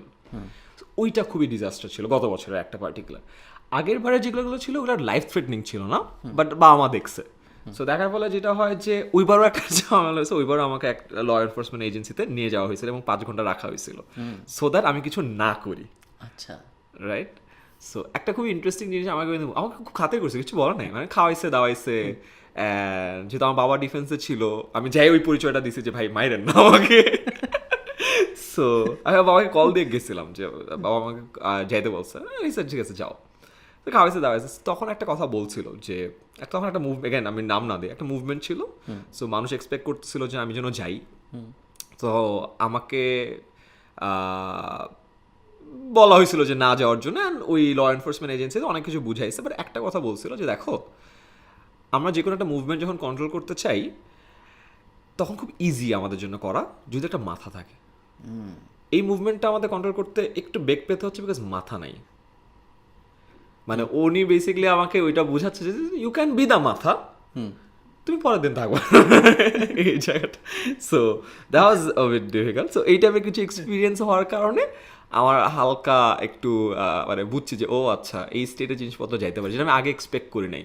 I was a teacher, হ্যাঁ আমি পড়াই, আমি অঙ্ক নিয়ে কথা বলি, ইংলিশ নিয়ে কথা বলি, মার্কেটিং নিয়ে কথা বলি, মাঝে মধ্যে টাকা পয়সা নিয়ে কথা বলি, আর মানুষকে বলি যে ভাই পড়ো আর ভালো হও, দ্যাটস অল আই ডু। আমি কখনো ইমাজিন করি না যে এটার জন্য এই লেভেলের জিনিসপত্র হইতে হবে। আর আমার লাইফের যে 3-4টা জিনিস আমি পড়ছিলাম, কোনোটাতে আমি ডিরেক্টলি ওইখানে মাঠে উপস্থিত ছিলাম না, আমি মাঠের বাইরে থেকে একটা গোলে এলাকে দাম। সো দ্যাট ওয়াজ ডিফিকাল্ট একটু। কখনো কি মনে হয় যে যদি কোম্পানিটা বাংলাদেশে, মানে যদি তুমি বাংলাদেশের না হইতা, যদি তুমি বিদেশের একটা সেলিব্রিটি হইতা, ইনফ্লুয়েন্সার হইতা, জীবন অনেক সহজ হইতো? ওইভাবে ভাবি নাই। আমার লাইফে যে কয়েকবার বিদেশে গেছে, আমার না 3-4 দিনের পরে না খুব একটা ভালো লাগে না। আমার একটু হালকা মানে দেশে আসারই আছে, আমি কখনো ওইভাবে ভাবি নাই। বাট লাস্ট ইনসিডেন্ট আমার একটা খারাপ লাগছে, যে আমার ক্লোজ অনেক মানুষ পোস্ট দিচ্ছিল এইটা বলে যে আমার বিভিন্ন জায়গায় নামাজ পড়তেছি, ওটা ছবি বা এটা ছবি, ওটা পোস্ট করছে যে না এই ছেলেটা তো অনেক ভালো। ওটা আমার খুব খারাপ লাগছে, বিকজ আমি না আমার স্কুল লাইফে ইমামতি করতাম, মানে আমার ফ্রেন্ড সার্কেলের মধ্যে যে হ্যাঁ নামাজ পড়ে, আমার বাবা হইলো ওই মানুষ যে সবসময় ইমামতি করতাম। আমার বাবার কোর্সমেটদের ইমামতি আমার বাবা করে, মুনাজাত আমার বাবা ধরে, সো আমার বাবা খুবই রিলিজিয়াস আর কি, সো ওনার কাছে জিনিসটা শিখছি। So, আমি স্কুল লাইফে আমি ইমামতি করি, কলেজ লাইফে আমি ইমামতি করি, ইউনিভার্সিটি লাইফে আমি ইমামতি করি। সো আমার সব ফ্রেন্ড সার্কেল কিন্তু মানে নামাজে বেরিয়েছে যে ও যাবে, কোনো ইমাম লাগলে ও যাবে, এভরি ওয়ান নোজ, আমার কোম্পানির সবাই জানে। অ্যান্ড তখন যখন দেখে সাডেনলি যে আমার এগেনস্টে বলতেছে যে না এ তো নাস্তিক বা এই প্যাকেজের, তারপর লোকজন লিটারেলি নাস্তিক বলতে না বলতে এন ওয়ার্ড, এন ওয়ার্ড, আচ্ছা ঠিক আছে, তো তখন লোকজন মানুষ লিটারেলি ছবি পোস্ট করতেছে, এই দেখেন ও নামাজ পড়ে ইভেন্টের, বিভিন্ন থাকে না ইভেন্টের যেটা হয় লেট হয়ে গেছে, আমি ব্যাক স্টেজে যে নামাজ পড়ছি, অনেকে থাকে না যে ছবি টবি তুলে, তো লোকজন ছবি তোলা শুরু করেছে। ওইটা দেখে আমার খুব প্যারা লাগছে যে আমি বুঝলাম না, মানে 28 বছরের লাইফে, লাস্ট ইয়ারে আই ওয়াজ 28, আমি 29, সো 28 বছরের লাইফে আমি অনেক কিছু করছি, অনেক কিছু প্রুভ করতে হয়েছে, রিজেক্ট হয়েছে অল, বাট মানে ধার্মিক হওয়াটা বা এই জিনিসটা এখন প্রুভ করা লাগতেছে, মানে I was very sad about that. এইটা একটু মানে প্যারা খাইছিলাম যে ওকে এটা তো দরকার, মানে থাকে না, আমার কখনো অভিমান হয়নি, কখনো আমি যত কন্ট্রোভার্সি অভিমান হয় না, আমি র্যাশনালাইজ করছিলাম যে কেন মানুষ এটা বলতেছে, একবার অভিমান হয়েছিল, সো এটাই কম, এখন আর অভিমান নাই, চলে গেছে। ওকে, হ্যাঁ, এখন আমরা হ্যাপি ব্যাপার স্যাপার নিয়ে কথাবার্তা বলি। Right. সেটা হলো টাকা পয়সা। শুরুতে আমাদের বলো যে 10MS এর ফান্ডিং রাউন্ডগুলোর কি অবস্থা, কি এখন পর্যন্ত আমরা যতটুকু জানি সেটা হলো 10 মিনিট স্কুল একবার 70 লাখ টাকা পাইছিল রবির থেকে। তারপরে আর কত টাকা পয়সা পাইছে না পাইছে, প্রোডাক্ট বেসিক্যালি যা শেয়ার করতে পারো, আমাদের অডিয়েন্স সব নাম্বার জানতে আগ্রহী। আচ্ছা, তুমি যা শেয়ার করতে পারো তার মধ্যে থেকে। আচ্ছা, সো আমরা ফার্স্ট ইয়ারে 70 লাখ পাইছি, 70 লাখ থেকে একটু কম পাইছি, নট এক্স্যাক্টলি 70 লাখ, বাট ওই যে অ্যাগ্রিমেন্টে বলা থাকে you can disclose, so around that ballpark. তারপর থেকে অ্যারাউন্ড আমরা 1 crore আশেপাশে টাকা পাই রবি থেকে, অ্যান্ড আমরা আরও অনেক স্পন্সর পাওয়া শুরু করি 16 সালের পর থেকে। আমাদেরকে ইউনিলিভার, ওয়ালটন, বিভিন্ন ব্যাংক, আইডিএলসি, আইপিডিসি অনেকে স্পন্সর করে, সো ওখান থেকে আরও কয়েক কোটির মতো পাইছি প্রতি বছর আর কি। সো একটা রবির একটা ছিল থোক বরাদ্দ, আমরা জানি ওটা আছে, plus on top of it এটা ছিল, প্লাস আমরা কিছু প্রজেক্ট করতাম, আমরা জন্য আলাদা স্পন্সর টন্সর নিতাম, অ্যান্ড কিছু এনজিও থেকেও পাইছি, লাইক ইউএসএআইডি থেকে পাইছি অ্যান্ড অল টুকটাক এরকম। So that was the sponsorship amount. আমি কোয়েশ্চেন সহজ করে নিয়ে আসি, নাহলে মানুষ বুঝতে পারবে না। আমাকে বলো, ইনভেস্টর নিলা ফার্স্ট কবে? ইনভেস্টর নিচ্ছি 2021 সালে, এটাই ফার্স্ট ইনভেস্টর? এটা আমাদের ফার্স্ট ইনভেস্টর। আগেরগুলো যেটা ছিল ওগুলো সব স্পন্সর, কোনো ইকুইটি নেই। ওকে, এবার ফার্স্ট ইকুইটি দিলা, রাইট। ইকুইটি দিলা কেন? ইকুইটি দিলাম বিকজ আমরা দেখলাম যে আমাদের গত বছরের রেভিনিউ থেকে এই বছরের রেভিনিউ 8 গুণ গ্রো করছে। আমরা এখন মাসে প্রায় 3 কোটির মতো রেভিনিউ আসতেছে, যেটা আমাদের গত বছরে ছিল বছরে 3 কোটি। রবি থেকে 1 কোটি, বাকি সব কিছু মিলায় আরও 2 কোটির মতো, রাইট। প্যান্ডেমিকের পরে আমরা একটা বই লঞ্চ করি। প্যান্ডেমিকের সময় আমি আমার লাইফে 3বার, একটা ইন্টারেস্টিং হন, আমি লাইফে 3বার ব্রোক হয়েছি কমপ্লিটলি, 0 টাকা একদম। সো তার মধ্যে সেকেন্ড টাইম ব্রোক হয়েছিল গত বছর প্যান্ডেমিকের পরে। আচ্ছা, কারণ আমাদের সবগুলোর টাকা আসতো কোত্থেকে, বড় বড় এমএনসি স্পন্সরশিপের টাকা দিত, এবং আমাদের বিলিং সাইকেল ছিল কোয়ার্টারলি। আচ্ছা, জানুয়ারি, ফেব্রুয়ারি, মার্চ বিল সাবমিট করতাম, জানুয়ারি, ফেব্রুয়ারি, মার্চের টাকা আসতো। আমরা অলওয়েজ 3 মাসের টাকা হাতে রেখে কাজ করতাম। মার্চে যে লকডাউন আসলো, সব কিছু বন্ধ। সো মার্চের বিলটা তো এপ্রিলে জমা দেয়, এপ্রিলে জমা দিতাম, কোম্পানি বন্ধ, কেউ টাকা ডিসবার্স করতে পারতেছে না। মে লকডাউন, জুন লকডাউন, আমাদের 2 মাসের টাকা ছিল, এপ্রিল গেছে, মে গেছে, আমাদের কোনো টাকা নেই, লিটারেলি 0। জুন মাসে বেতন দিতে পারবো না, আই ওয়াজ ডাউন টু 0।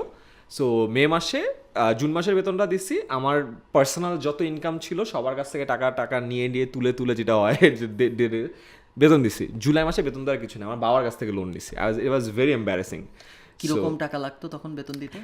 ওই আমলে আমাদের পার মান্থে বেতনের ছিল কত, 30-35 lakh. So that was the main thing, কারণ বেতন বাদেও আমরা জীবনে বেতনে ডিফল্ট করি নাই। আমাদের রুল হলো 30 তারিখের আগে দিয়ে দেয়া, 2-1টা মাসে হয়তো পরের কয়েকদিন পরে গেছে, বাট এটা আমি মেনটেন করার চেষ্টা করি। তখন একটা খুব বাজে অবস্থা হয়েছে, অ্যান্ড বাবার কাছে লোন নিয়েছেন। বাবার বেসিক্যালি যেটা হয়, বাবার তো অ্যাসেটের মধ্যে জিনিসপত্র আছে, বাট আব্বুর ফিক্সড ডিপোজিট আছে, ফিক্সড ডিপোজিট ভেঙে আমাকে টাকা দিছে। সো তারপরের মাসে তো আর কারোর কাছ থেকে নেওয়ারও নাই, কী করবো। সো গত বছর ব্রোক ছিলাম, তো তখন আমরা প্ল্যান করলাম, আচ্ছা লেটস ডু ওয়ান থিং, আমরা দেখি, আমরা একটা বই লঞ্চ করি, দেখি মানুষজন টাকা দেয় কিনা, বিকজ ইটস অ্যাবাউট সার্ভাইভিং। তো আমরা ঘরে বসে স্পোকেন ইংলিশের বইটা লঞ্চ করি 75 টাকা দিয়ে, ইবুক ডাউনলোড করতে পারে, যে ইচ্ছা ডাউনলোড করো, পাইরেসি করো, যা ইচ্ছা তাই করো, আমরা কিছু ভাই দেখি। অ্যান্ড ওই বইটা 1 লাখের বেশি বার মানুষজন ডাউনলোড করছেন, টাকা দিচ্ছে 1 লাখের বেশি বার ডাউনলোড করছে, 75 টাকা, 75 লাখ টাকা। অ্যান্ড 2 মাসে বেতন চলে আসছে একটা বই থেকে। I like wow, right? Okay, so এটা তো আগে জানতাম না। থ্যাংক ইউ আল্লাহ, আমাদেরকে বাঁচাইছে। ফার্স্ট অফ অল আল্লাহকে যে বাঁচাইছে। তা আমি ভাবলাম ঠিক আছে, যেহেতু এটা হয়েছে, let's do a course. Second, ঘরে বসে স্পোকেন ইংলিশ বইটা বের হয়েছে, এটা একটা কোর্স বাইর করছি। কোর্সে এখন 1 লাখ এনরোলমেন্ট ক্রস করছে, অ্যান্ড ওটার প্রাইস ছিল 450। So you can multiply and get the amount, 5 crore, 5.5 5.5 crore. সো একটা course, I was like okay, and people were loving it. ওটা তো ফার্স্ট কোর্স ছিল না, ওটাই ফার্স্ট কোর্স না, পেইড কোর্স ছিল। ফার্স্ট পেইড কোর্স তো আগে অনেক ছিল, আমাদের যেমন 25,000 ভিডিও ছিল সব ফ্রি, আমাদের কখনো পেইড কিছু করি নাই, এটা প্রথম একটা পেইড কন্টেন্ট ছিল। ওকে, সো ফার্স্ট এর পেইডটাই 5 কোটি টাকার বিক্রি হয়েছে হ্যাঁ আমাদের এখন পর্যন্ত, টিল ডেট আর কি। হ্যাঁ, সো ফার্স্ট পেইড বইটা 1 লাখ, এটাও 1 লাখ ক্রস করছে, অ্যান্ড পিপল ওয়ার লাভিং ইট। আমার যেখানে স্পোকেন ইংলিশে কন্টেন্ট যায় মানুষজন পছন্দ করতেছে। এমন হয়েছে যে আমাদেরকে যত নিউজ আউটলেট আছে, মিডিয়া আউটলেট আছে, ওরা বলছে আমাদের ভিডিও শেয়ার করবে। আমাদের এনটিভির সাথে পার্টনারশিপ করা হয়েছিল, ওখানে যেমন মুনজেনের ভিডিওগুলো যাইতো, প্রথম আলোতে যাইতো, রাইট? অ্যান্ড প্রতিটা ভিডিওতে 5 মিলিয়ন, 6 মিলিয়ন, 7 মিলিয়ন ভিউ হতো। আই লাইক ওয়াও, অ্যান্ড মানুষজন হ্যাপিলি টাকা দিচ্ছে। অ্যান্ড আমরা সার্ভে করছি যে ভাই আপনি টাকা দিচ্ছেন মানে how do you feel? And লোকজন বলছে আপনাদের কোর্সের দাম অনেক কম। তখন আমরাও প্যারা খাই, তুমিও তো লাস্ট দিন না বলতে 450 টাকায় আমার এটা এত সস্তা কেন? হ্যাঁ, ওয়াও, মানুষজন টাকা দিতে প্যারা খাচ্ছে না, হ্যাঁ, এটা তো জানতাম না।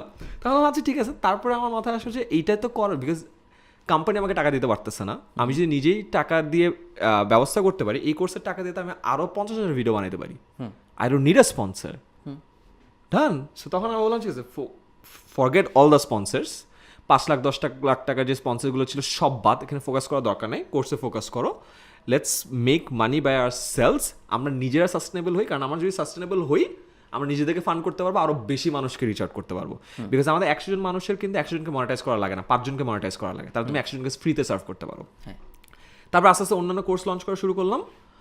ইট ওয়াজ ডুইং রিলি ওয়েল। ঘরে বসে স্পোকেন ইংলিশের মতো এত বড় না, বাট ভালোই করতেছে। তারপরে যেটা হলো যে এই বছরের শুরুতে 2021-এর শুরু ফেব্রুয়ারিতে সরকার শর্ট সিলেবাস ঘোষণা করলো। সো আমরা একটা ক্র্যাশ কোর্স লঞ্চ করলাম যে শর্ট সিলেবাসের পুরো এইচএসসিটা আমরা কাভার করে দিব। অ্যান্ড প্রাইস কত? 1200 টাকা। আমি ইমাজিন 1200 টাকায় পুরো HSC first year second year complete করে দিব। আমার মনে হয় 400-500 ক্লাস নিছি লাইভে। আমরা সব স্টাডি ম্যাটেরিয়াল দিছি, নোটস দিছি, পিডিএফ দিছি, এক্সাম দিছি, সব কিছু। অ্যান্ড খুবই অবাক করে এখানে 17,000 মানুষ এনরোল করলো 1 মাসে। 1200 সো মাল্টিপ্লাই। সো আমরা দেখলাম ওয়াও। অ্যান্ড যারা আসছে তারা সবাই বলছে ভাইয়া খুব ভালো, আমরা কখনো এইচএসসি পরীক্ষাতে প্রতি মাসে একটা সাবজেক্টে 1200 টাকা দেওয়া লাগে, সেখানে পুরো এইচএসসি সব সাবজেক্ট 1200 টাকায় শেষ। People were loving it. And তখন আমরা বললাম আচ্ছা তাহলে এসএসসি শর্ট সিলেবাসের জন্য করি। আচ্ছা তখন আচ্ছা বিসিএস এর জন্য করি, আচ্ছা তাহলে ব্যাংক জবসের জন্য করি, ওকে তাহলে অ্যাডমিশনের জন্য করি, অ্যাডমিশনের জন্য করি। তো আস্তে আস্তে আমরা আমাদের কন্টেন্ট কোয়ালিটি বেটার করার চেষ্টা করলাম, কারণ ফ্রি তো অলরেডি আসেই, অন টপ অফ ইট আরও বেটার সার্ভিস করে কম্প্রিহেন্সিভ করে কোর্সগুলো লঞ্চ করা শুরু করলাম। And people are loving it. And তখন মনে হলো যে ওকে আমাদের এটাকে নেক্সট লেভেলে নেওয়ার জন্য এমন কিছু জিনিসপত্র দরকার যেই জিনিসটা আমাদের এই টাকা দিয়ে রোল করে বের করা পসিবল না। যেমন আমরা আমাদের লাইভ ক্লাসগুলো নিতাম ফেসবুকে, এখন লোকজন এনরোল করতো অ্যাপে, কুইজ দিত অ্যাপে, রিসোর্স নিত অ্যাপে, লাইভ ক্লাসের জন্য বলতাম লিঙ্ক দিতে ভাই এই গ্রুপে ঢুকে লাইভ করেন। সো এই প্রসেসটা খুবই বাংলা প্রসেস ছিল। বাট আমি যদি ওদেরকে অ্যাপে লাইভ করাইতে চাই, পুরো লাইভ স্ট্রিমিংয়ের সার্ভার কস্টটাকে আমাদের দিতে হবে, ব্যান্ডউইথ নিতে পারতাম না, পুরো ব্যান্ডউইথ এটা আমরা নিতে পারতাম, এত টাকা খরচ করতে পারবো না। আর ওই টাকা যদি আবার খরচ করতে চাও ইউ নিড ইনভেস্টমেন্টস, সো ওইটা আমরা নিতে পারতাম না। সো তখন গেলাম ওকে এইটা তো নেওয়া পসিবল না, বাট আমরা এটাও বুঝতেছি যে ফেসবুকে লাইভ করাটা সাস্টেনেবল না, অ্যাপে আসাটা ইজ মাচ বেটার। বাট অ্যাপে আসলে যেটা হয় শুরুর দিকে তোমাকে একটা বিশাল একটা ক্যাপেক্সের ইনভলভমেন্ট আছে প্রতিটা স্ট্রিমিংয়ে। যেমন আমাদের হিসাব যদি বলি, একটা স্টুডেন্ট একটা ক্লাস যদি ফেসবুকে করে সার্ভার কস্ট 0, সেম স্টুডেন্ট ওই লাইভ ক্লাসটা যদি আমাদের অ্যাপে করে সার্ভার কস্ট পার স্টুডেন্ট 9 টাকা। 9 টাকা যদি 1 ঘন্টা পুরো স্ট্রিম করে। এখন আমাদের একটা ক্লাস হয় 1 ঘন্টা থেকে 1.5 ঘন্টা, মাঝে 2 ঘন্টা, বাট ধরে না 1 ঘন্টা রাফলি, রাইট? 17,000-এর মধ্যে লাইভে থাকে হলো 7,000, 6,000, 5,000 এরকম স্টুডেন্ট অ্যাট আ গো। ধরে নেই যে 5,000 মানুষ টানা লাইভটা করলো, ওখানে 1 লাখ টাকা শেষ আমাদের। হ্যাঁ, যদি 10 টাকা করে 50,000 টাকা শেষ। সো একটা একটা লাইভে, ক্যান ইউ ইম্যাজিন? সো আমার 5-6টা লাইভ 2.5 কোটি টাকা শেষ। আর যেটা আমি ফেসবুকে করলে একটা পয়সাও লাগতেছে না। বাট সুনার অর লেটার আমাদের এটা করতে হবে, সেটার জন্য ইনভেস্টমেন্ট লাগবে। সো তখন থেকে আমরা ইনভেস্টার খোঁজা শুরু করি। যখন ইনভেস্টর খুঁজতেছো তখন কোম্পানি তো অলরেডি প্রফিটেবল। আমাদের ইবিটটা তখন 25% প্লাস। নাইস। ইবিটটা মানে ট্যাক্স ব্যাটের আগে ইয়েটা 25% is good, company is running well. Okay, হ্যাঁ। তারপর ইনভেস্টর খোঁজা শুরু তারপর ইনভেস্টার খোঁজা শুরু করলাম। ইনভেস্টর কিভাবে খুঁজে? আচ্ছা, সো আমাদের প্ল্যান ছিল হলো ইন্টারন্যাশনাল ইনভেস্টর খোঁজা, বিকজ আমাদের টার্গেট ছিল হলো 2 মিলিয়ন রেজ করা, 2 মিলিয়ন 17 কোটি টাকা। বিকজ আমরা দেখতেছিলাম, যেটা বললাম যে ওই 2.5 কোটি টাকা তো একটা কোর্সে চলে 2 যাচ্ছে। মিলিয়ন রেজ করা না 2 মিলিয়ন ভ্যালুয়েশন? না, ভ্যালুয়েশন রেজ করা। আমাদের টার্গেট ছিল হলো 20 মিলিয়নে 2 মিলিয়ন রেজ করা। So that was the plan. So 20 million মানে 170 কোটিতে। সো মানে কি 10% বিক্রি হ্যাঁ, করতেছো? 10% বিক্রি করার প্ল্যান ছিল। 170 crore ভ্যালুয়েশনে 10% দিয়ে 17 কোটি টাকা নেওয়ার প্ল্যান ছিল। That was the plan. So তখন আমরা দেখলাম যে লোকালি এটা পসিবল না, কারণ লোকাল ইনভেস্টরদের চেক সাইজ বলে এটাকে, যে টিকিট সাইজ বা চেক সাইজ, যে কত টাকা চেক দেয়। সো যেটা দেয় যে 50 লাখ, 1 কোটি, ম্যাক্স গেলে 2-3 কোটি দেয়, বাট এর বেশি অ্যামাউন্ট এক থোকে দেয় না। আচ্ছা। সো আমাদের মান্থলি রেভিনিউ তখন 2.5-3 কোটি হয়ে গেছে। সো আমরা একটা 2 কোটি টাকা বা 2.5 কোটি টাকা রেভিনিউ একটা ইনভেস্টমেন্ট আসে, খুব একটা কোনো লাভ নাই। সো তখন আমাদের কোনো ইন্টারন্যাশনাল ইনভেস্টর দেখা লাগবে, এটা মানে খুবই সোজা হিসাব। এখন ইন্টারন্যাশনাল ইনভেস্টরের মধ্যে আমরা একটা লিস্ট করলাম যে কারা কারা সাউথ ইস্ট এশিয়াতে ইনভেস্ট করছে বা করার চিন্তা করতেছে। অনেকেই করছে, আর অনেকগুলো ফান্ড চিন্তা করতেছে। সো খালি বাংলাদেশ ধরলে তো কিছুই পাবো না, সাউথ ইস্ট এশিয়া ধরতাম। সাউথ ইস্ট এশিয়া কারা কারা করতেছে। So we got a huge list করার পর আমরা প্রায়োরিটি করলাম যে আচ্ছা কোনগুলো হইলে বেস্ট হয়। সো বেস্টগুলোকে আমরা করলাম যে এটা হলে বেস্ট হয়, based on a lot of variables, যে ওরা সাউথ ইস্ট এশিয়াতে বেশি ইনভেস্ট করছে, এর থেকে ইনভেস্ট করছে কিনা, ফান্ড সাইজ কত, এক একটা টিকিট সাইজ কত, একবারে দেয় কি একবারে দেয় না, সাপোর্টিং এলিমেন্টস আছে কিনা, নাকি জাস্ট স্মার্ট মানি না ডাম মানি, মানে আরও হেল্প করবে নাকি হেল্প করবে না, ওরা বেশি প্রায়োরিটাইজ করলাম। সো আমাদের 1 নম্বর প্রায়োরিটি ছিল হলো Sequoia is the biggest investor in the entire world. Like অ্যাপলে ওদের ইনভেস্টমেন্ট আছে, গুগলে ওদের ইনভেস্টমেন্ট আছে, আর ইন্ডিয়ান এডটেক জায়ান্ট যদি বলি, ওয়ার্ল্ডের বিগেস্ট এডটেক বাইজুসে ওদের ইনভেস্টমেন্ট আছে, আন একাডেমিতে আছে, অ্যান্ড ইন্ডিয়াতে ওদের আছে, সেকোয়া ক্যাপিটাল ইন্ডিয়া আছে, অ্যান্ড বাংলাদেশে এখন right now the biggest startup শপ আপে ওদের বাংলাদেশে একমাত্র কোম্পানি যা সেকোয়ার ইনভেস্টমেন্ট পাইছে। So that was the first target, and there are few more. So আমরা অ্যাজ ইউজুয়াল যেটা হয় প্রোটোকল করে আমরা সবাইকে সুন্দর করে পিচডেক করে সবাইকে পাঠাইলাম। সো অনেকের কোহর্ট চলে, অ্যাপ্লিকেশন প্রসেসে অনেকে পাঠাইতে হয়, সবাইকে পাঠালাম। সবাইকে একটা ইন্ট্রোডাকশন নেওয়ার চেষ্টা করলাম, বিকজ একবার পাঠালে সবসময় দেখে না যে কেউ যদি চিনে আমাদেরকে একটু ইন্ট্রোডিউস করে দেয়, because the target of the pitch deck is to get to a meeting. Pitch deck দিলে যে টাকা চলে আসবে তা না, পিচ ডেক দিব, দিয়ে ওরা ইন্টারেস্টেড হবে to have a meeting. So first target to have a meeting with them. তো তারপরে ভালো কথা, কয়েকজন মিটিং দিল, কয়েকজন দিল না, as usual same rejection. So তারপরে কয়েকটা মিটিং পাইলাম। তো মিটিংয়ে তারপর পিচ করলাম, পিচ করার পরে আবার ফলো আপ শুরু হলো। সো অনেকজনের সাথে ফলো আপ লুপ শুরু হলো। সেটা আমার শুরু হয়েছিল 2020 সালের ডিসেম্বরের দিকে, নভেম্বর-ডিসেম্বরের দিকে শুরু হয়েছে কনভারসেশন। অ্যান্ড দেন ফাইনালি এই কনভারসেশন চলতে অনেকগুলোর মধ্যে আমরা আলহামদুলিল্লাহ আমরা সেকোয়ার কাছ থেকে ফান্ডিংটা পাইছি। So that's the first round. আমরা এটা ক্লোজ করছি হলো মানে পুরো করে ওরা আমাদেরকে জানাইছে হলো জুলাই-অগাস্টের দিকে, যে টার্মশিট পাঠাইছে আর কি। টার্মশিট হলো যে একটা বেসিক, যে অ্যাগ্রিমেন্টের আগে যে এই টার্মগুলো লেখা থাকে একটা টার্মশিটে। অ্যান্ড ফাইনালি আমরা ক্লোজ করলাম হলো এই নভেম্বরে ইয়েটা। So it's a long process, আর যেহেতু বাংলাদেশের কোম্পানি এই জন্য একটু টাইমটা বেশি লাগে, কারণ বাংলাদেশের কোম্পানিকে যেটা করতে হয় যে তোমাকে ওরা ডিরেক্টলি বাংলাদেশে টাকা দেয় না, ওরা যেটা করে সিঙ্গাপুরে ওদের জন্য ইজিয়ার হয়। সো আমাদেরকে একটা সিঙ্গাপুরে একটা কোম্পানি খুলতে হয়েছে। সো 10 মিনিট স্কুলের প্যারেন্ট কোম্পানি এখন সিঙ্গাপুরে। সো সিঙ্গাপুরের কোম্পানিটা আবার বাংলাদেশের লোকাল যে 10 মিনিট স্কুলটাকে আছে এটাকে পুরোপুরি অ্যাকোয়ার করে নিছে। অ্যাকোয়ার করে নেওয়ার পরে এখন ওই সিঙ্গাপুরের কোম্পানিতে সেকোয়া টাকা পাঠাইছে, এন্ড ওখান থেকে ইকুইটি নিচ্ছে। বুঝতে পারছি। সিঙ্গাপুরের প্যারেন্ট কোম্পানির নাম কি সেম নাকি তোমরা মেটা ডট ইনক টাইপ কিছু? না, ওরা হলো 10ms tech PT. So 10 minute school পাই নাই। আর ওরা মেইনলি ঝামেলা হয় হলো স্কুল নামটা দেয় না। আচ্ছা আমরা ইভেন বাংলাদেশেও কিন্তু আমরা 10 মিনিট স্কুল নামে সোল প্রোপ্রাইটরশিপ ছিল, যেটা আমার 2015 সালে যখন আরজেসি থেকে রেজিস্টার করছি as a private limited company, আমরা কিন্তু 10MS লিমিটেড নামে রেজিস্টার। তার কারণ হলো বলছে 10 মিনিট স্কুল না, স্কুল তো দেওয়া যাবে না, কারণ স্কুল তো ওই যে স্কুলের ওই কারণে আমরা অনেক রিকোয়েস্ট করছি, দেয় নাই। তারপরে আমরা বলছি 10MS লিমিটেড। তারপর জি স্যার 10MS মানে কি? 10 মিনিট স্কুল, না 10MS এর কোনো মানে নেই, 10MS পরে পাইছি আর কি। এই তো নাইস। সো আমরা যদি একদম পুরাটা সামারাইজ করে নিয়ে আসি, একদম ছোট ছোট কিছু ক্লিপ, এগুলো ফেসবুকে ভাইরাল, হ্যাঁ আচ্ছা ওকে, ফেসবুকে ভাইরাল হওয়ার ক্লিপ। 2021 সালে বেস্ট মান্থে 10MS এর রেভিনিউ কত ছিল, আর ওয়ার্স্ট মান্থে কত? বেস্ট মান্থে 3 বেস্ট মাসে হলো 3 আর ওয়ার্স্ট মাসে হলো 1.5 কোটি, ওয়ার্স্ট মাসে, বেস্ট মাসে 3 কোটি। তুমি কি এখন 10MS থেকে স্যালারি নাও? হ্যাঁ নেই। বলতে পারবা কত নাও? অ্যারাউন্ড এক্সাক্ট অ্যামাউন্ট তো বলতে পারবো না, 2 লাখের আশপাশে। 2 লাখের। তুমি তোমার টাকা দিয়ে কি করো? আমার পার্টিকুলার তুমি যখন ভাবতেছো যে আর কিছু জিজ্ঞেস করো, না আমার ওরকম করি না। আমার খুব ইন্টারেস্টিং, আমার টাকা যায় তো 10MS এর ব্যাংক অ্যাকাউন্টে। আমাদের সব এমপ্লয়ি স্যালারি অ্যাকাউন্ট আছে, সো আমিও অ্যাজ অ্যান এমপ্লয়ি এই বছর থেকে না গত বছর থেকে আমার স্যালারি আসা শুরু করছে, তার আগে পর্যন্ত স্যালারি ছিল না। সো ফার যেটা হয়েছে, আমি আমার কার্ডই পাই নাই। আচ্ছা, তোমার এটিএম কার্ডে, হ্যাঁ ওইটা হয় নাই, কোম্পানির কার্ডটা আমার কাছে থাকে। পার্সোনাল তো আমি কোনো এক কারণে হয় নাই, অ্যান্ড করা হয় নাই, লকডাউনের কারণে আটকাই গেছে, ভালো কথা। সো আমার যা টাকা ছিল 1 বছরে পুরো টাকাটা জমা আছে। আর আমি তোমাকে রিমেম্বার বলছিলাম যে আমি লাইফে 3বার ব্রোক হয়েছি, তার মধ্যে একবার ব্রোক ছিলাম এই যে মাসখানেক আগে, রাইট? সো অ্যাগেন এই যে ইনভেস্টমেন্টের ঠিক আগে আমরা একটু র্যাম্প আপ করছি, বাট টাকা আসে নাই ওই টাইমটাতে। সো যেটা হয়েছে, আমার ওই অ্যাকাউন্টে যত টাকা ছিল ওই এক্স্যাক্ট অত টাকা 10MS আবার ঢুকে গেছে ক্যাশ ক্রাঞ্চের সময়। So I haven't got to enjoy 10MS money yet. Hopefully loan, যেহেতু এখন প্রাইভেট লিমিটেড কোম্পানি, এটা লোন হিসেবে ঢুকছে, লোনটা যখন ব্যাক করবে তখন I will probably get to spend it. Okay, আমরা অনেকক্ষণ কথাবার্তা বললাম। লাস্ট প্রশ্ন সেটা হইলো, এই ব্যাপারটা কেমন লাগে যে তুমি বাংলাদেশের সবচেয়ে বড় এডটেক কোম্পানি চালাচ্ছ?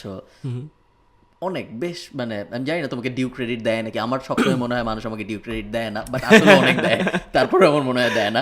আমি জানি না তোমার মনে হয় নাকি, বাট দেওয়া উচিত, যা দেয় তার থেকে আর অনেক বেশি দেওয়া উচিত। বাট সব কনসিডারিং এত ছোট বয়সে, বা বয়স অ্যাসপেক্টটা বাদ দিলে, যে এত বড় একটা এডটেক চালাচ্ছ, এতগুলো মানুষ কাজ করতেছে, ফান্ডিং আসতেছে, এই হচ্ছে ওই হচ্ছে, বিশাল ব্যাপার, 3 কোটি 2 কোটি, কোটি ছাড়া কথাই নেই।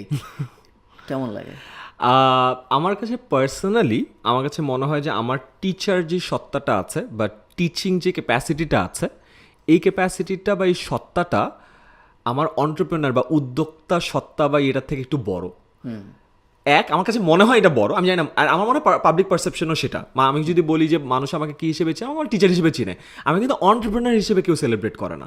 মানে সেলিব্রিটি তখন হয় যখন মানুষ তাকে সেলিব্রেট করে, আর মানুষ তখনই মানুষকে সেলিব্রেট করে যখন মানুষ কিছুটা করে। সো সেলিব্রেশনের তো একটা কিছু লাগে, উপমা লাগে বা কোনো একটা রিজন লাগে। সো আমার কাছে মনে হয় রিজনটা আমার হলো পড়ানো। সো কেউ কিন্তু আমাকে উদ্যোক্তা হিসেবে বা অন্টারপ্রেনার, আচ্ছা seriously thank you so much, আমি আসলেও করি, এন্ড না করার কিছু নাই। মানে যদি তুমি পুরো উদ্যোক্তা অ্যাসপেক্টটা বাদ রাখো, আমি যদি ধরে নিই তোমার চেহারা কেউ কখনো দেখেই নাই, হ্যাঁ, তারপরেও তুমি 10MS বানাইছো, তারপরেও 10MS এত বড় হইছে, এত রেভিনিউ জেনারেট করতেছে, বুঝছো তো? মানে ওই টিচিং অ্যাসপেক্টটা যেটা হয় যে ওভার শ্যাডো করে, সো ওইটা হওয়ার কারণে যেটা হচ্ছে, আমি না ওই অ্যাঙ্গেল থেকে আমি নিজেও চিন্তা করি না। অ্যান্ড তুমি যদি আমার পেজ দেখো, আইমান সাদিক পেজটা 10MS এর বাদে, আমি চেষ্টা করি যে এটাও একটা সমস্যা ছিল আগে, যে 10MS সব কিছুতে আমাকে থাকা লাগতো, because it was so interconnected, যে 10MS এর একটা স্পন্সর ও ধরেই নিত যে হ্যাঁ আমি তো ভিডিও বানাই দিব, রাইট? বাট এটা যে দুটো আলাদা জিনিস, এটা মানা খুব ডিফিকাল্ট ছিল। সো গত 1.5 বছর ধরে যেমন আমি 9-10 মিনিটস করি, মানে ওই ডিরেক্টলি ভিডিও করা বা এটা থেকে আলাদা। তুমি যদি আমার পেজটা দেখো, আইমান সাদিক, ওইখানে কিন্তু না মানে 10MS নিয়ে কোনো কথাই নেই, নাথিংস দেয়ার। তুমি কোনো 10MS কোনো কিছু দেখবাও না, কিছু দেখবো না, আমি বিভিন্ন টপিকে পড়াচ্ছি, যাচ্ছে এটাই করতে পারো, এটাই করতে পারো, সেটা সেই করতে পারো। সো ওই হিসেবে যদি দেখি, আমি আমার পার্সোনাল ব্র্যান্ডটাকে যদি দেখি, ফেসবুকে হলো আমার সব থেকে বড় যে একটা মিডিয়ামটা, অ্যারাউন্ড 53 লাখ মানুষ আছে, ওরা কিন্তু সবাই আমাকে চিনে টিচার হিসেবে। সো উদ্যোক্তার ওই এটা না মানে কখনো হাইলাইটেডই হয় নাই, আমিও হাইলাইট করি নাই। সো ওই পার্টটাতে এই জন্যে আমার মনে হয় যে ওই মানুষ ওই যে সেলিব্রেট করার কিছু পায় নাই। সো আমি মানুষকে দোষ দিব না, আমার নিজের কাছে ওই জিনিসটা মানে I will take the blame on me আর কি, যে ওইটা নিয়ে কথা হয় না। আর কথা না বলার একটা রিজনও আছে। Now that work in the field আমি তো দেখি যে নাম্বারটা কত, রাইট? সো বাংলাদেশে আসলে স্টার্ট আপের মানুষজনের সংখ্যাটা কিন্তু এখনো অত গ্রো করে নাই। সো আমি দিন রাফসানকে বলতেছিলাম, রাফসানকে বলছে, হ্যাঁ রাফসান বলছে, আরও একজন বলছে যে ভাই আপনি যেমন ফান্ড রেজিং, যেহেতু আমার ফান্ড রেজ করছি, আমি বলছি, আপনি ফান্ড রেজিং নিয়ে কেন কথা বলেন না? আমি ওকে বললাম যে দেখো বাংলাদেশে স্টার্ট আপ আছে 1000, রাইট?